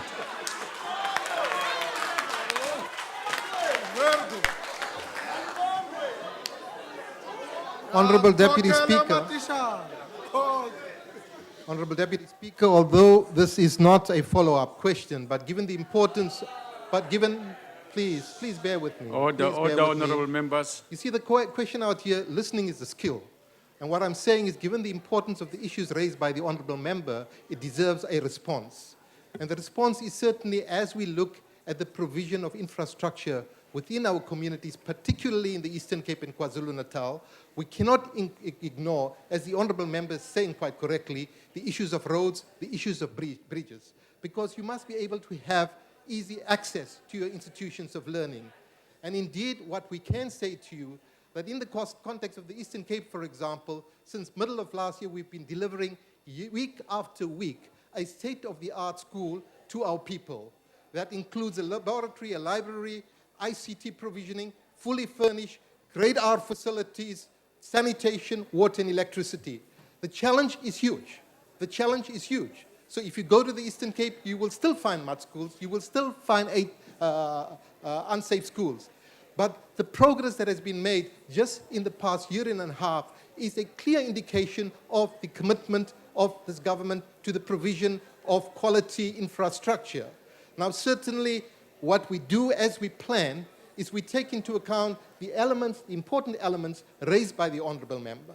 To say you can't look at things in a narrow parochial way, you've got to look at it comprehensively and look at the best interests of the child in a particular rural area.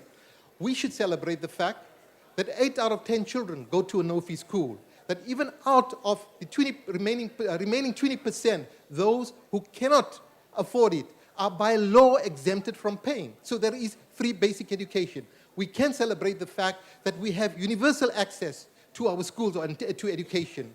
We can celebrate the fact that we have indeed made huge strides. But the challenges exist. And certainly together we can do more to create a better learning and teaching environment for our people. We thank the honorable member for raising such important issues. Thank you. Honorable Mponchani. Deputy Speaker, Yes, a point Honorable. of order. Yeah, what is the point of order, honorable member? The Honorable Member Kaula asked a question about children crossing Honorable member. a river without a bridge. Honorable member. The minister must answer the question, when is the bridge being built Honorable member. at that place he mentioned? That's I not a thank you. point of order. The deputy minister can be reached so that you get a fuller answer. His time got expired. Honorable Kaola spoke beyond her time, and that was out of order. So I gave her even more time to ask a question. She took all the time. The answer can be got from the deputy minister. Let's appreciate that we must follow the rules. That question can be asked easily. The deputy minister can be followed up. Honorable Mponchani. Thank you, Deputy Speaker. Honorable Minister, Deputy Minister.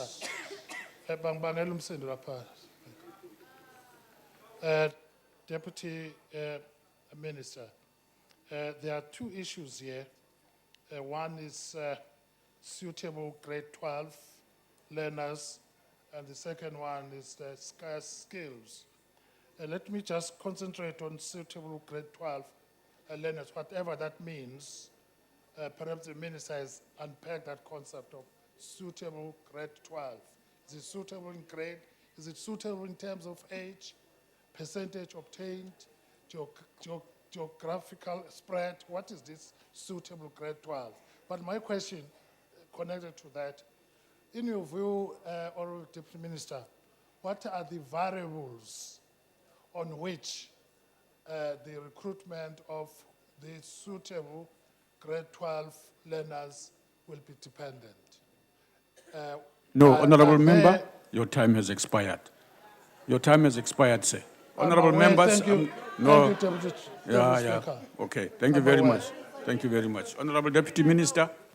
Thank you very much, honourable member, and I'm glad you do indeed raise this question here. Suitability would have to look at looks at various elements within the system. Firstly, the person must be competent, must be adequately qualified, must have the appropriate pass rate to be able to enter the profession. Secondly, must show a desire, a propensity to become a teacher. Thirdly, we must ensure that there is a geographical spread with a particular bias and partiality to the poorer communities in the poorer schools. Fourthly, that there should be a provincial and regional spread. Then there is the issue of the skills and the subject qualifications that are required. There are issues of gender, and it's a range of issues that one takes into account in terms of the allocation of resources for the Funza Lusaka bursary. So these variables play themselves out from province to province because there's disproportionate development in provinces. So the criterion that you might use, and that's why the word suitable is used, in Gauteng would differ very significantly from the criterion that you would use in KwaZulu-Natal or the Eastern Cape, which is deeply rural and which has very different challenges. So these are among the factors that are taken into account in the allocation of resources, and we've also indicated that not only do we leave this task to the universities or institutions of higher learning, we also allow for district and community participation to ensure that the appropriate and suitable candidates indeed become the bursaries of the fund or the scheme. Thank you. Thank you very much, Deputy Minister. Honorable members, we move to the next question, and that is question 379, asked by Honorable van der Walt to the Minister of Basic Education. Honorable Deputy Minister, you are on duty today. Honorable Deputy Speaker, thank you very, very much. I think they're probably tired of hearing my voice, so my response is going to be very, very brief. We will tell you that, Honorable Member, don't bother. Honorable Deputy Speaker, the first parts, with regard to the first part, according to the National Education Infrastructure Management System, that is NIMS, database, as at the end of October 2014, 6,719 schools have pit latrines. And the second part is of the 23,677 schools, there are 4,682 schools that experience an unreliable water supply. Unreliable water supply, as in the context of the system of education, refers to where infrastructure has been provided, but the availability of water is intermittent due to municipal water cuts, or in case of boreholes, where there is a drop in the water table. Thank you, Honorable Deputy Speaker. Thank you, Honorable Deputy Minister. Honorable van der Walt. Thank you, Honorable Deputy Speaker. Deputy Minister, the other side of the figures look like this. There are 11,033 pit latrines nationally. The Eastern Cape has got 3,479, Limpopo 2,574, and Mpumalanga 858. All provinces led by the ANC, whilst the Western Cape has got 0 pit latrines. It is also the province with the lowest number of unreliable water supply to schools than any other province. Will you engage with the Western Cape Education Department to determine best practices to roll out essential infrastructure in all schools? Or will the ANC government place the pride before the basic rights of poor learners? Honorable Deputy Minister. Thank you very much, Honorable Deputy Speaker. The result of this disproportionate development in our country is certainly the cause, is caused by the predecessors of that political party she represents. Obviously, the blacks were in general marginalized, infrastructure was not provided, water and sanitation was not provided. In 1996, there were 15,000 schools in the country without water and sanitation. 15,000. We have it less than 1,000 now. It's not unacceptable. It's not acceptable, but we have brought it down. This is the legacy of apartheid. This is the legacy of gross neglect. For an honorable member who knows that there is a stark difference between an urban developed province such as the Western Cape and Gauteng as compared to the Eastern Cape and KwaZulu-Natal, to suggest that the same criteria and the same conditions must apply given the historical advantages that they've enjoyed, not for decades, but for centuries. We're certainly preposterous. I certainly would ask the honorable member to engage with the ruling party to better understand the politics of where we come from and the challenges that lie ahead as a result of the oppression and repression of the apartheid regime.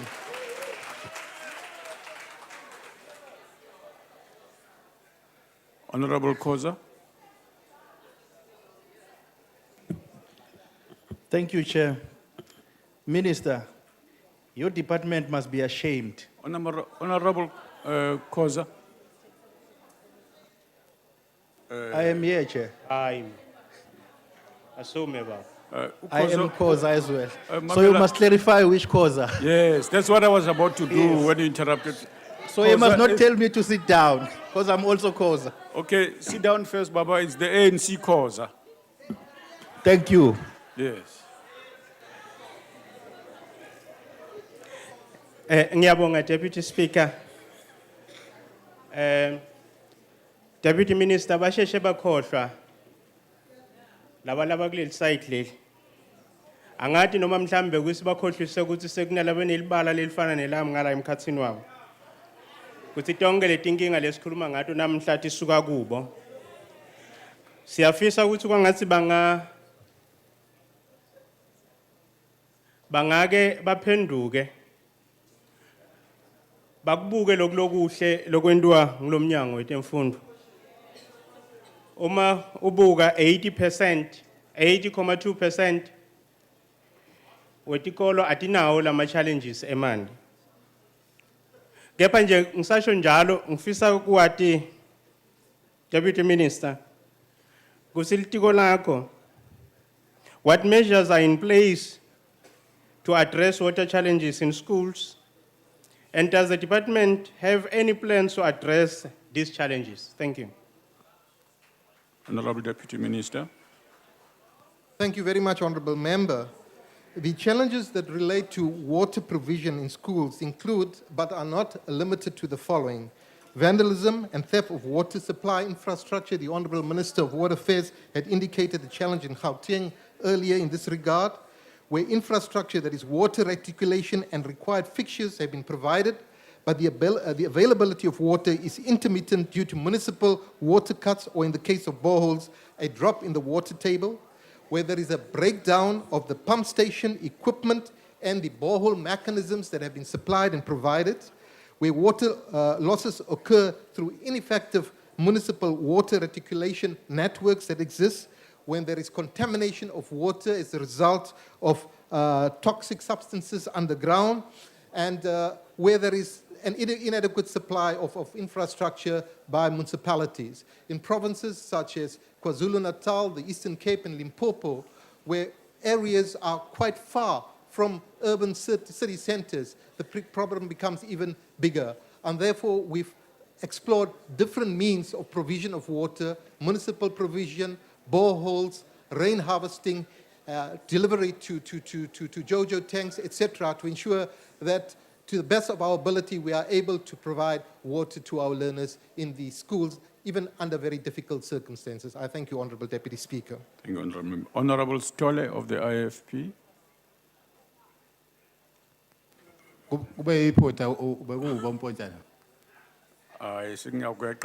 Honorable Koza of the EFF. Zihamba nge-rail izinto Thank you, Chair. Minister, your department must be ashamed that after 20 years of freedom, kids still die from falling into pit latrines, that black kids still have to walk kilometers to fetch water in KZN, Eastern Cape, and in other provinces because their schools do not have water. How much longer will it take the ANC government to ensure that each and every school in every corner of our country has proper sanitation infrastructure, libraries, and computer laboratories? Thank you. Honorable Deputy Minister. Thank you very much, Honorable Deputy Speaker. Indeed, I think it's a matter of great concern that any school without water and sanitation is a school that we could regard as conducive to learning. And we have a moral and political responsibility to ensure that we do so. I have indicated earlier that in 1996, 15,000 schools were without water. We have made progress, but we have to accelerate it. What the department has done is through the ACD program, that is the Accelerated School Infrastructure Development Initiative, ensured that those schools that are without water facilities, irrespective of where they are located, would be on the list of the ACD program so that the national department could take responsibility in terms of delivery. We already have evidence, and empirical evidence is available, where these interventions have been made, that the delivery has been accelerated significantly in terms of water provision and electricity. I will not for a moment try to defend the violation of the rights of our children. Where there is no water, I shall, with you, Honourable Member, hang my head in shame. I thank you. Honorable Ponchani, songangena ke baba sokuyisa kusikhathi. Thank you, Deputy Speaker. I appreciate that sequence. Setting oneself targets is not a bad thing at all.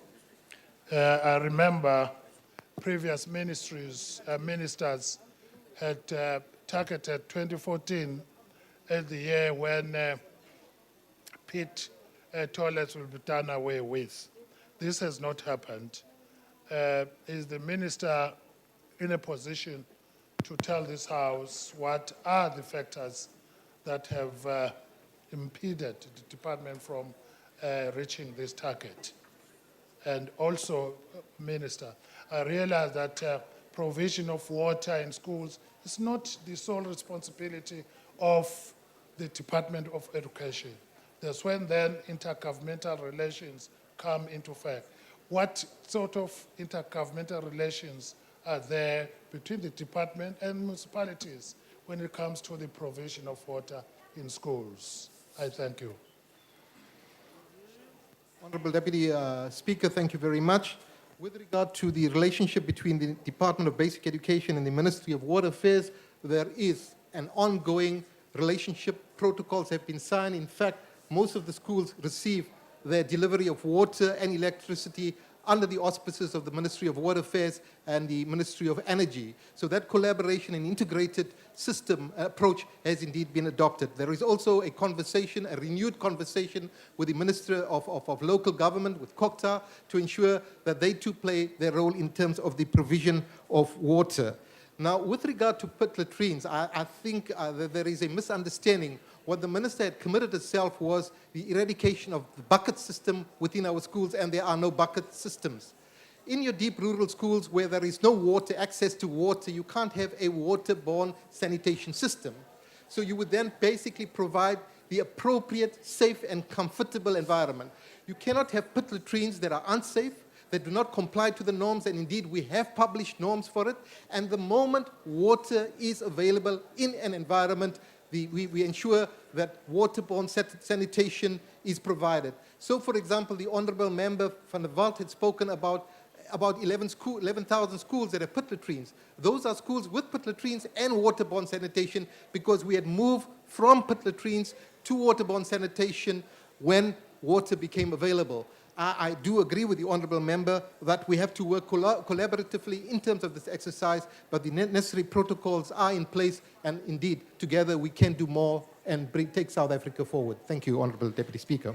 Thank you, Honourable Deputy Minister. Honourable members, we now move to the next question, question 413, asked by Honourable Muteka, asking the Minister of Sport and Recreation. Deputy Speaker, thank you so much.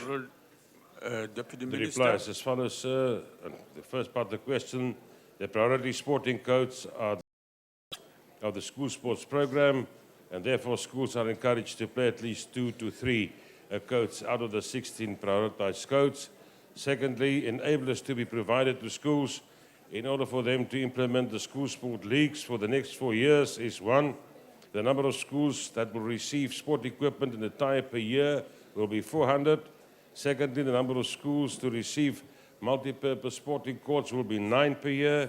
The number of educators that will be trained in coaching and administration of sport will be 240 per year.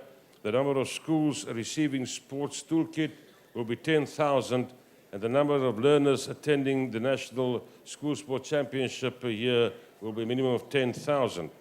The third part of the question, Deputy Speaker, transformation, Honourable Member, has been a big challenge because up to now there has not been any dedicated, systematic and objective program or mechanism to measure, evaluate and monitor progress made by each federation in terms of transformation prior to 2011. Following the National Sport and Recreation Endowment 2011 and the transformation chart and the scorecard that forms part of that, we have published a widely distributed that to the sporting sector.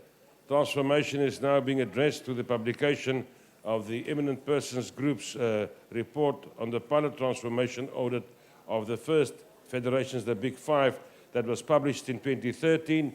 This will be followed by the next audit in this year, 2014, of the 16 priority sport federations up to their provincial levels. The intervention program arises out of the report of the recommendations of the EPG. The department is now able to set targets and to enforce the consequences for non-compliance at the federations. I thank you. Thank you, Honorable Deputy Minister. Honorable Mutika.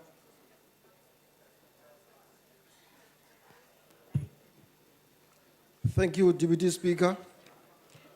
The question is directly going to the Minister of Sports and Recreation.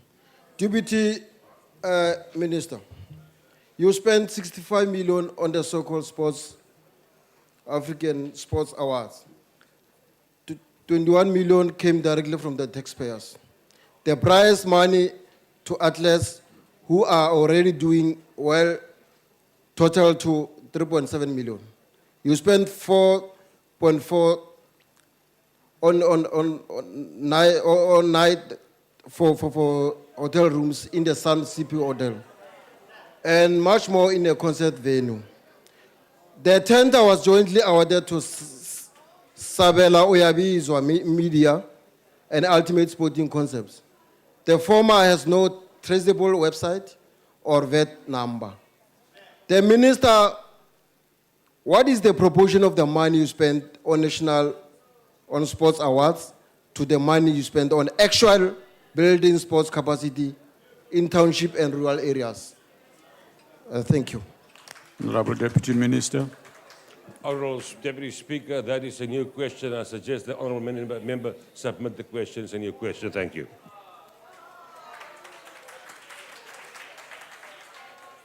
Honorable members, Honorable Bergman. Thank you, Deputy Speaker. Deputy Minister, in the last financial year, 4,000 schools were supposed to be supported to participate in school sports leagues, but 0 were. Curiously, however, 100% of the school sport budget was spent. I won't take this question down to a level of whether we ask if it was used to build soccer fields at someone's mansion instead of at schools, but what I do want to ask is, if it missed the target by 100%, where in fact did this money go? And will it find its way back to this important line item? Honourable Deputy Speaker, the honourable member is giving me news now because I was part privy and part. No, honourable members, no, we have to uphold the decorum of the honourable House, please. I mean, you make a assertion here and I try to respond to you. You know, we either listen to one another and give room in the robust debate that we engage in here, or we just ignore the decorum of the House. So I have been privy and part of a national school sports championship, culminating starting in district levels, right up provincial, up to national, and we've seen an increase of participation last year on the previous year. So I do not understand where the question arises from. Thank you, Speaker. Honorable Stolle. Siyabonga Somlom. Deputy Minister, what are the departmental plans for the edification of dilapidated schools, school sport fields? Are you still consulting with the Department of Education in this matter? What system is in place for major transformation in all sporting codes? Thank you. Deputy Minister. Thank you, Deputy Speaker. We are obviously in partnership, Honourable Member, with our sister department in basic education. But yes, we have the Sports for Change program in partnership with the German Development Bank, KfW, where we're rolling out sporting facilities, if not in a school, in a nearby area. We are addressing the question of rolling out multi-purpose facilities in communities, basically at schools, with a view to have access for communities also at the schools. And I can say that when you talk at the school being built, there's my colleague, the Deputy Minister of Education. Every new school that we build in this country, the ANC government ensures that we have a sporting facility for the children to participate and practice a sport in schools. I thank you. Thank you. Honorable Ralchoma. Thank you, Deputy Speaker. Given the challenges highlighted by your detailed responses, Deputy Minister, can you expand on the good program by the Minister on the talented youth, how he has intervened in ensuring that they can also have possibilities to engage in sport? Thank you. Thank you, Honourable Member. Yes, firstly, as we all know that we have initiated a talent identification program linked to the development of the talent that we identify. We also know that we have agreed that the percentage of the conditional grant will be used to fund the district academies at the various levels so that we create the opportunities for our children to excel. Further to that, we have the sport-focused schools, where we have the ministerial sport bursary, where we enable the children and the talent that we've identified to excel. We also are rolling out the outdoor gyms in the country throughout the communities and the districts, enabling our children to have access there and to develop themselves. And then, of course, we have the Sports for Change program, which I've previously mentioned in partnership with the German Development Bank, KfW, where we are really rolling out community sporting facilities for our children to excel on. It is with this in mind that we are driving daily the process of getting all our children, Honourable Member, to start from the same starting line, eradicating the skewness of the past and the legacy of apartheid. I thank you. Thank you, Honourable Deputy Minister. Honourable members, the time allocated for questions has expired. Outstanding replies received will be printed in Hansard. We now come to notices of motion. Does any member wish to give a notice of a motion? Honourable Member.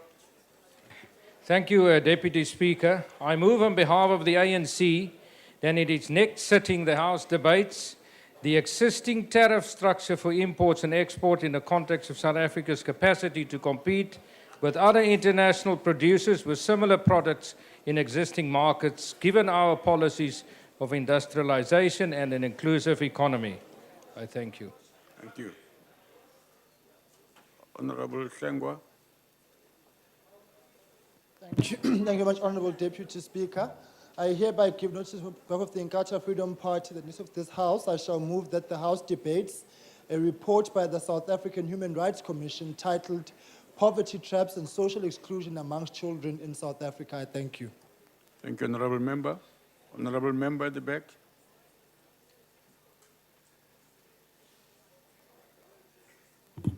Thank you, Deputy Speaker. I hereby move on behalf of the Democratic Alliance that this House at its next sitting debates the lack of contribution made by the sector, education, training authorities, SETAs, to skills development and job creation since their establishment. I so move. Thank you, Honourable Member. Honourable Member. Honourable. Thank you, Deputy Speaker. I move on behalf of the African National Congress that in its next sitting, the House debates the developing strategies to fight rampant gang violence and drug lords. Thank you. Thank you, Honourable Member. Honourable Gadi. Thank you, Deputy Speaker. I rise on behalf of the economic freedom fighters to move a draft resolution for the House to debate in its next sitting or appropriate date on the democratization of Swaziland. That the House notes South Africa has a moral as well as a political responsibility to stand with the poor and the oppressed against repressive regimes. Acknowledge that the people of Swaziland are faced with a repressive monarchy regime which uses tradition as its source of legitimacy. recalls that all opposition parties and their leaders have either been banned or imprisoned in Swaziland. Further acknowledge that while the monarch keeps on enjoying the best possible benefits that his office entitles him to, the people of Swaziland are on a daily basis suffering the most brutal forms of poverty and economic deprivation. Remembers that the people of Swaziland stood side by side with the former liberation movement in the armed struggle against racist apartheid regime. Acknowledges that many South Africans' blood was spilled on the soil of Swaziland. Assassins victims like Pusha Shabangu killed by Eugene de Kock on the 12th of February 1989. Therefore, the House established an ad hoc committee to inquire to the extent to which South Africa's silence on the lack of democracy in Swaziland exacerbates the suffering of the people of that country. Investigate options for a process that will lead to a speedy democratization of Swaziland, including but not limited to blanket economic, political, and social sanctions as applied by United Nations against South Africa during apartheid. Exercise those powers as outlined in the National Assembly Rule 138 to enable the efficient performance of this task. Consists of 11 members, constituencies as follows: Point of ANC order, 5 Chairperson. members, DA3, Point of order, EFF Deputy 2, Speaker. and other parties 1. Honorable member. Report back Deputy to the Speaker. House by the 27th Honorable member. February. Point of order, 2015. Deputy I Speaker. thank you. All right, yes. Yes, honorable member, go ahead. No, I wanted you to assist me what was going on because I was of the view that we were giving notice of motion, not without motion or statement. But it's fine because the member is done then.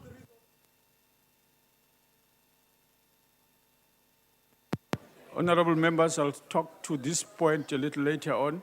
Next. Honorable member at the back there.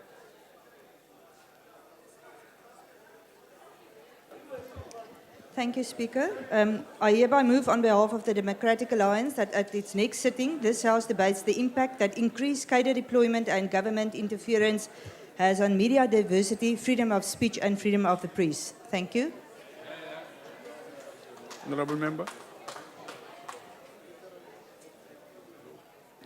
Thank you, Deputy Speaker. I hereby move on behalf of the Democratic Alliance that at its next sitting, this House debates the quality of management practices of public service institutions and the impact it has on service delivery in South Africa. I so move. Thank you. Honorable member. Thank you very much, Honorable Deputy Speaker. I move on behalf of the ANC that in next sitting the House debates the positive impact of the ANC government policies have on the poor, which according to the World Bank report, more than 3.6 million has been lifted out of poverty. And the South African government has halved the number of poor people. So I move, Chairperson.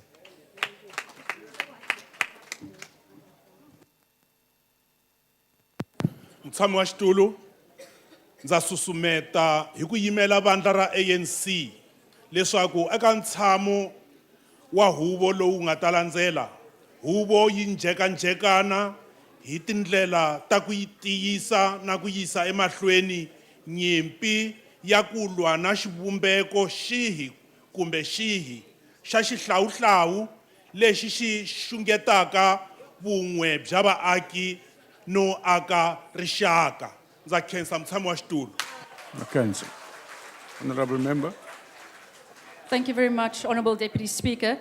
I hereby give notice on behalf of the Inkatha Freedom Party that at the next sitting of this House, I shall move that this House debates government's excessive red tape when it comes to our child adoption processes, which has resulted in a drop in adoption rates nationwide. I so move. Thank you, honorable member. Honorable member.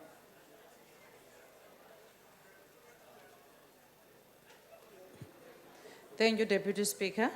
I rise on behalf of the economic freedom fighters to move that the House in its next sitting debates the implementation of state-led, massive and protected industrial development as the surest way of creating millions of sustainable jobs. So I move.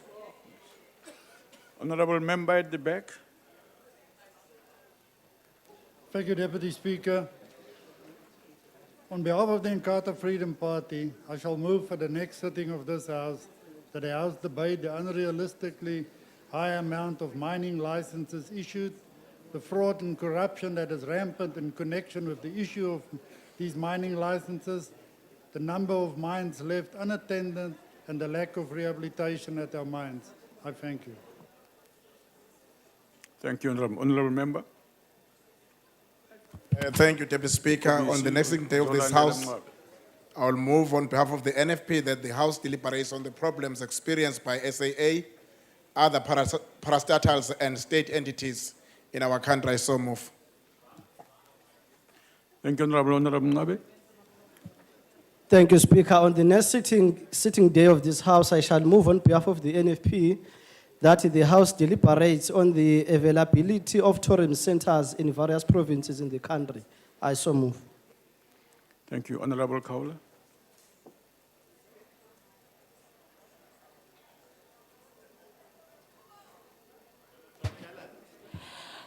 Ngibonge Deputy Speaker. Njenge EFF iphakamisa uthi ngokulandelayo ikhulume ngobandlululo olusaqhubekayo lapha eSouth Africa ikakhulukazi eLimpopo nase Western Cape. Abantu abamnyama lapho kusena toilet elibhalwe black and white ukuthi abamnyama bangeni ngapha kungena abamhlophe ngapha. Ngiyabonga. Thank you, Honorable Member. Honorable Member.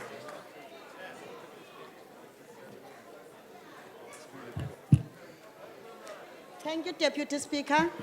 The EFF rises to move that in its next sitting, the House debates the toxic effects of the collusion to engage in corruption between senior politicians and the businesses, allied to our country's economy and moral standing. I so move. Thank you, Honorable Member. Honorable Member. Thank you, Deputy Speaker. I move on behalf of the ANC that in its next sitting, the House debates accelerating change, improving the quality of life of all people, with special attention to the needs of the youth, women, and people with disability. I so move. Thank you. Honorable Member. Thank you, Deputy Speaker. I move on behalf of the ANC that in its next sitting, the House debates the importance of initial teacher training and development and its overall impact in the rollout of education in the country. I thank you. Thank you. Honorable Singh. Thank you, Deputy Speaker. On behalf of the Inkatha Freedom Party, I shall move at the next sitting of this House that the House debates the steps that should be implemented during strike action in the emergency services sector so as to avoid endangering the lives of patients. Thank you. Thank you. Any other members?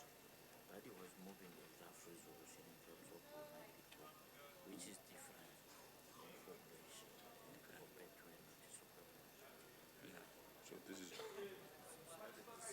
okay. Yeah, all right. Honorable members, let's now, before we move to motions without notice, my attention has been brought to the fact that members often walk around, even in front of members who are speaking.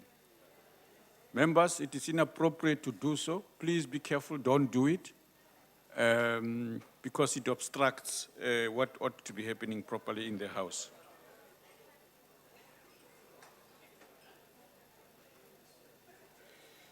We come to motions without notice. Honorable Member.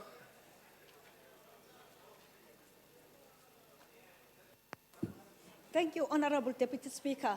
On behalf of the Chief of the Majority Party, move to that notice that the House knows that Manchester United legends will face Orlando Pirates counterparts in exhibition game to honor the slain Pirates skipper Senzo Meyiwa on Saturday, the 15th November 2014.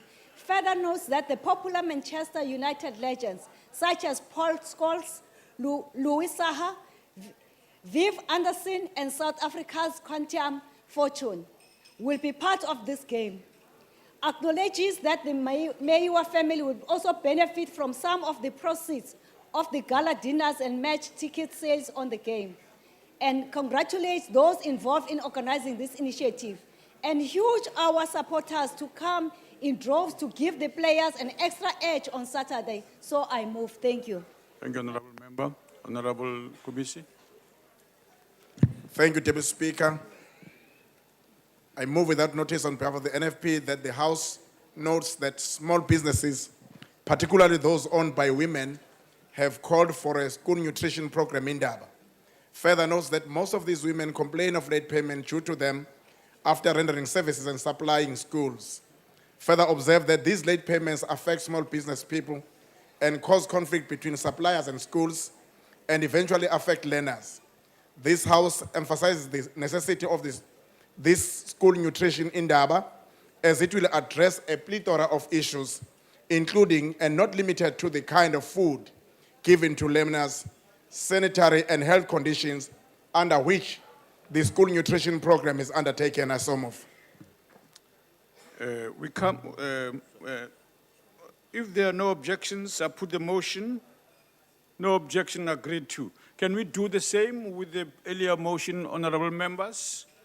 By honorable, here on behalf of the Chief Whip of the majority party. Is there any objection to that? No objection agreed to. Honorable Member? Thank you, Deputy Speaker. The Economic Freedom Fighters, government in waiting, rise to move without notice that the House notes that about 3,000 landless Nel Pius residents in Pretoria have occupied the vacant piece of land along the N4 highway. Acknowledge that the process of land redistribution is extremely slow and the NC government has no plan, no intention to redistribute land. Acknowledge that government failed in its commitment to redistribute 30% by 1999 and have since changed the goalpost, NDP. Acknowledge that only 8% of land since 1994 has been redistributed at a huge cost to the fiscal. Further note, Deputy Speaker, that it will take at least 100 years to achieve the 30% at the current rate. Condemn the use of violence by police against the poor, defenseless, and landless people who occupy the piece of land and vowed not to move. Applaud the brave action by these residents and see it as a reflection of the failure by government in ability to redistribute land. Acknowledge that EFF land policy of expropriation without compensation for equal distribution is the only solution to the land question in the interest of the majority. Amandla, so I move. Deputies. If there are no objections, I put the motion. There is. This side, Deputy Speaker, we object. The motion therefore falls away. Next, honorable member. Thank you, Deputy Speaker. I hereby move on behalf of the Democratic Alliance that this House notes that ATM Solutions recently installed fully operating solar-powered ATMs at a number of sites in Mpumalanga. Also notes that it is alleged that these are the first solar-powered ATMs installed anywhere in South Africa. Further notes that the ATMs have been specifically developed as a backup solution during power outages, which can be operated uninterrupted using only the power of the sun for 7 full days. Acknowledges that the company plans to install more of these green ATMs at sites across South Africa in the near future. Also acknowledges that this news comes at the same time that the Solar Power, a global developer of solar power projects, announced that the 96 megawatt photovoltaic Jasper solar power project in the Northern Cape is fully operational. Further acknowledges that the Jasper project will deliver 180,000 megawatt hours of renewable electricity annually, and congratulates both ATM Solutions and Solar Power on their groundbreaking, environmentally friendly projects that will contribute to easing the load on our national power grid. So move. Thank you. If there are no objection, I put the motion. No objection, agreed to. Next, honorable member at the back there. Thank you, Deputy Speaker. I hereby move on behalf of the Democratic Alliance that this House notes the collapse of Makana Municipality's administration, including its finances and infrastructure.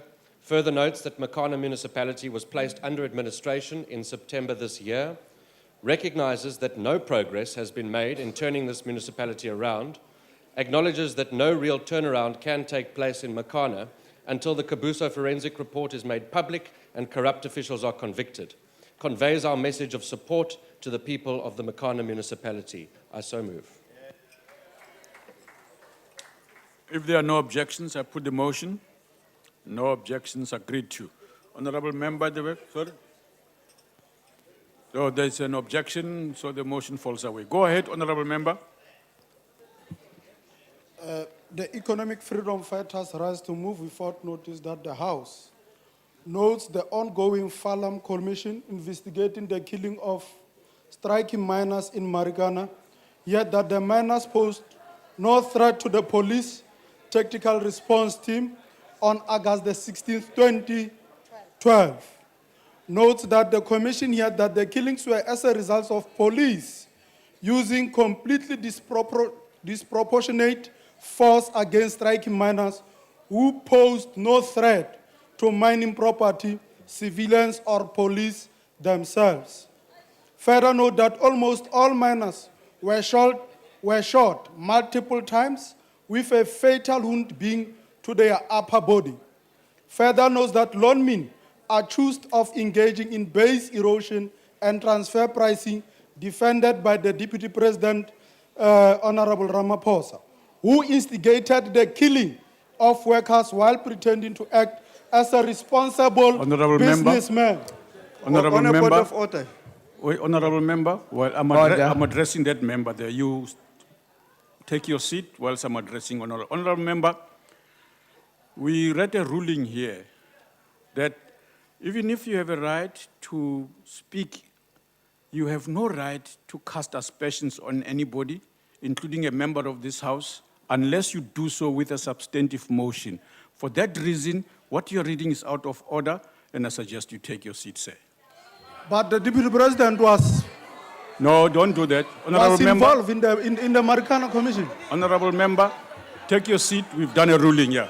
Okay, take your seat, honorable member. Honorable Mponchani.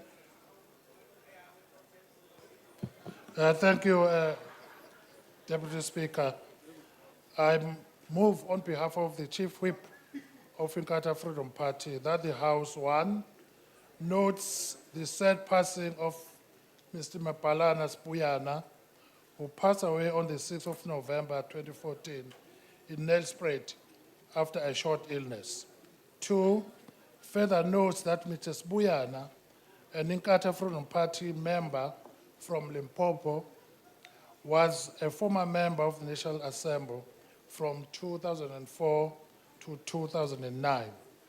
Three, acknowledges his contributions as a full member of the Water and Forestry Portfolio Committees and as an alternate on the Health and Social Welfare Portfolio Committees.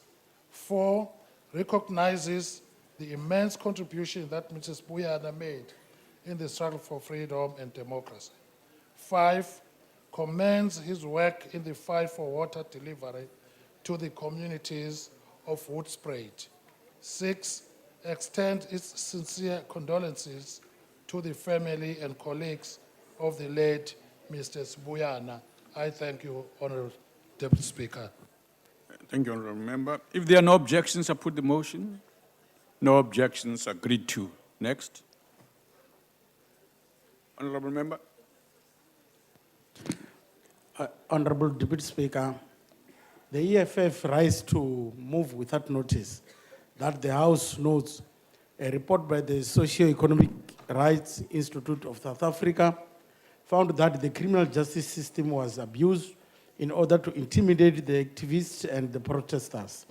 Note the research report titled An Anatomy of Dissent and Repressions shows how community leaders are charged on legally or no substantial evidence in order to suppress dissent. Acknowledge the increased number of community protests as an indication that our people cannot wait any longer for basic services. Condemn the use of the state institution like the police to intimidate the protests in incompetent politicians who have not delivered for the people.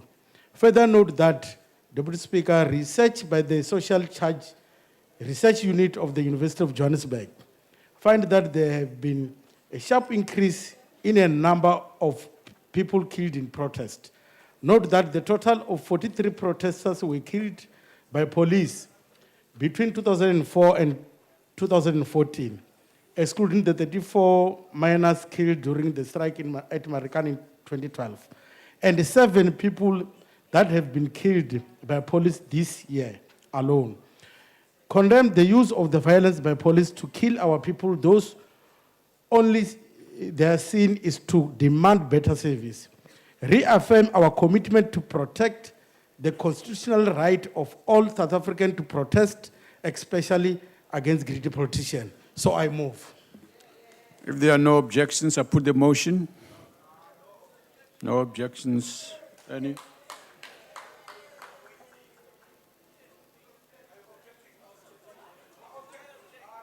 Are you objecting? Please do so. Honorable members, I suggest that you speak out, please. Don't be shy about your views. Honorable okay. Speaker. Yes, honorable member. What Deputy is Speaker. What? Yes, honorable member. What are you raising If on? I may, Honorable Yes. Deputy Speaker. Yes. I want to register an objection to the motion that has just been read. That's done, honorable member. Honorable members, next. Yes, honorable member.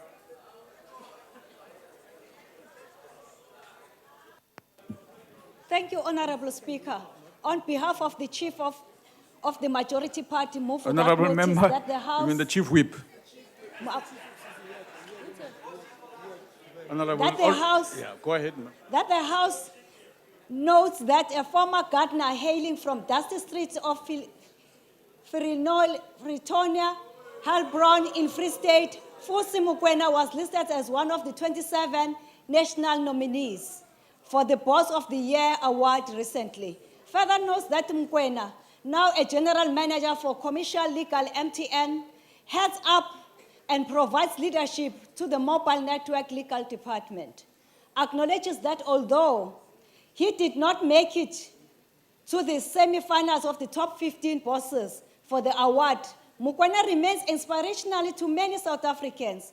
Further acknowledges that this Boss of the Year nominee has come far from his job as a young man when he used to do garden work for other people, to ensure that he had a pocket money and could buy some necessities for himself. And congratulate Mukwena for going to rise the bar in the career of getting a nomination of this nature. So I move. Thank you. Honorable members, if there are no objections, I put the motion. No objection agreed to. Honorable member.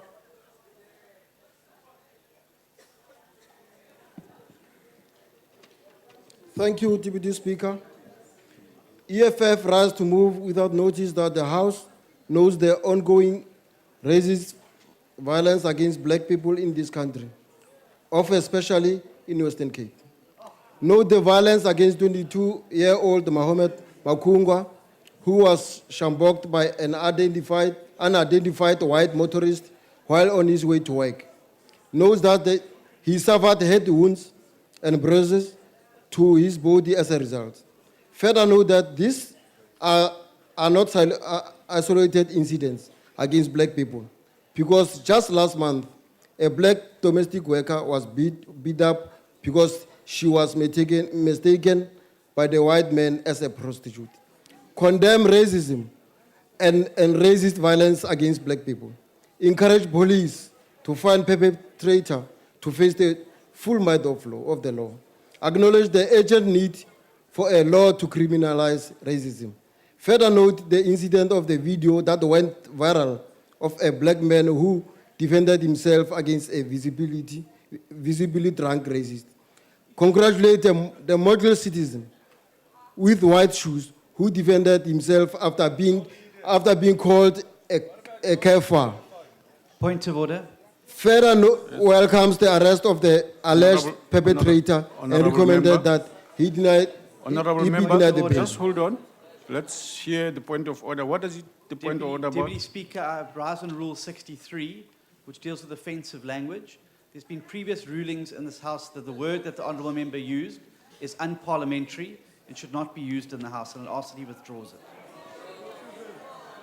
Honorable member, just give me.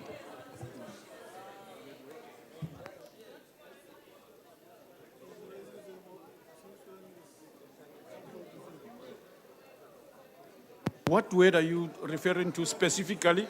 I'm not going to repeat the word. Okay. It is a That- in despicable word and it has no place in our All right. discourse. I'm afraid I don't know specifically which one. I'll have to wait to read Hansard to respond to that thing. Okay. Go ahead, honorable member. Further welcomes the arrest of the alleged perpetrator and recommend that he be denied bail. Encourage black people everywhere to reject white racism with every fiber in their bodies and like the model citizen defend black dignity. Acknowledge the need to criminalize racism. Wish Makungwa a speedy recovery. So I move. Thank you, honorable members. Honorable members, that concludes the... Sorry? Sorry? Yeah. Oh. Honorable members, if there are no objections, I put the motion. Deputy Speaker, with that offensive word remaining in it, we object. That means the motion falls away. Honorable members, that brings to the close. Honorable member? One more word, honorable member. Where is the motion? Who's rising for the motion? Honorable Mbat, why are you shy?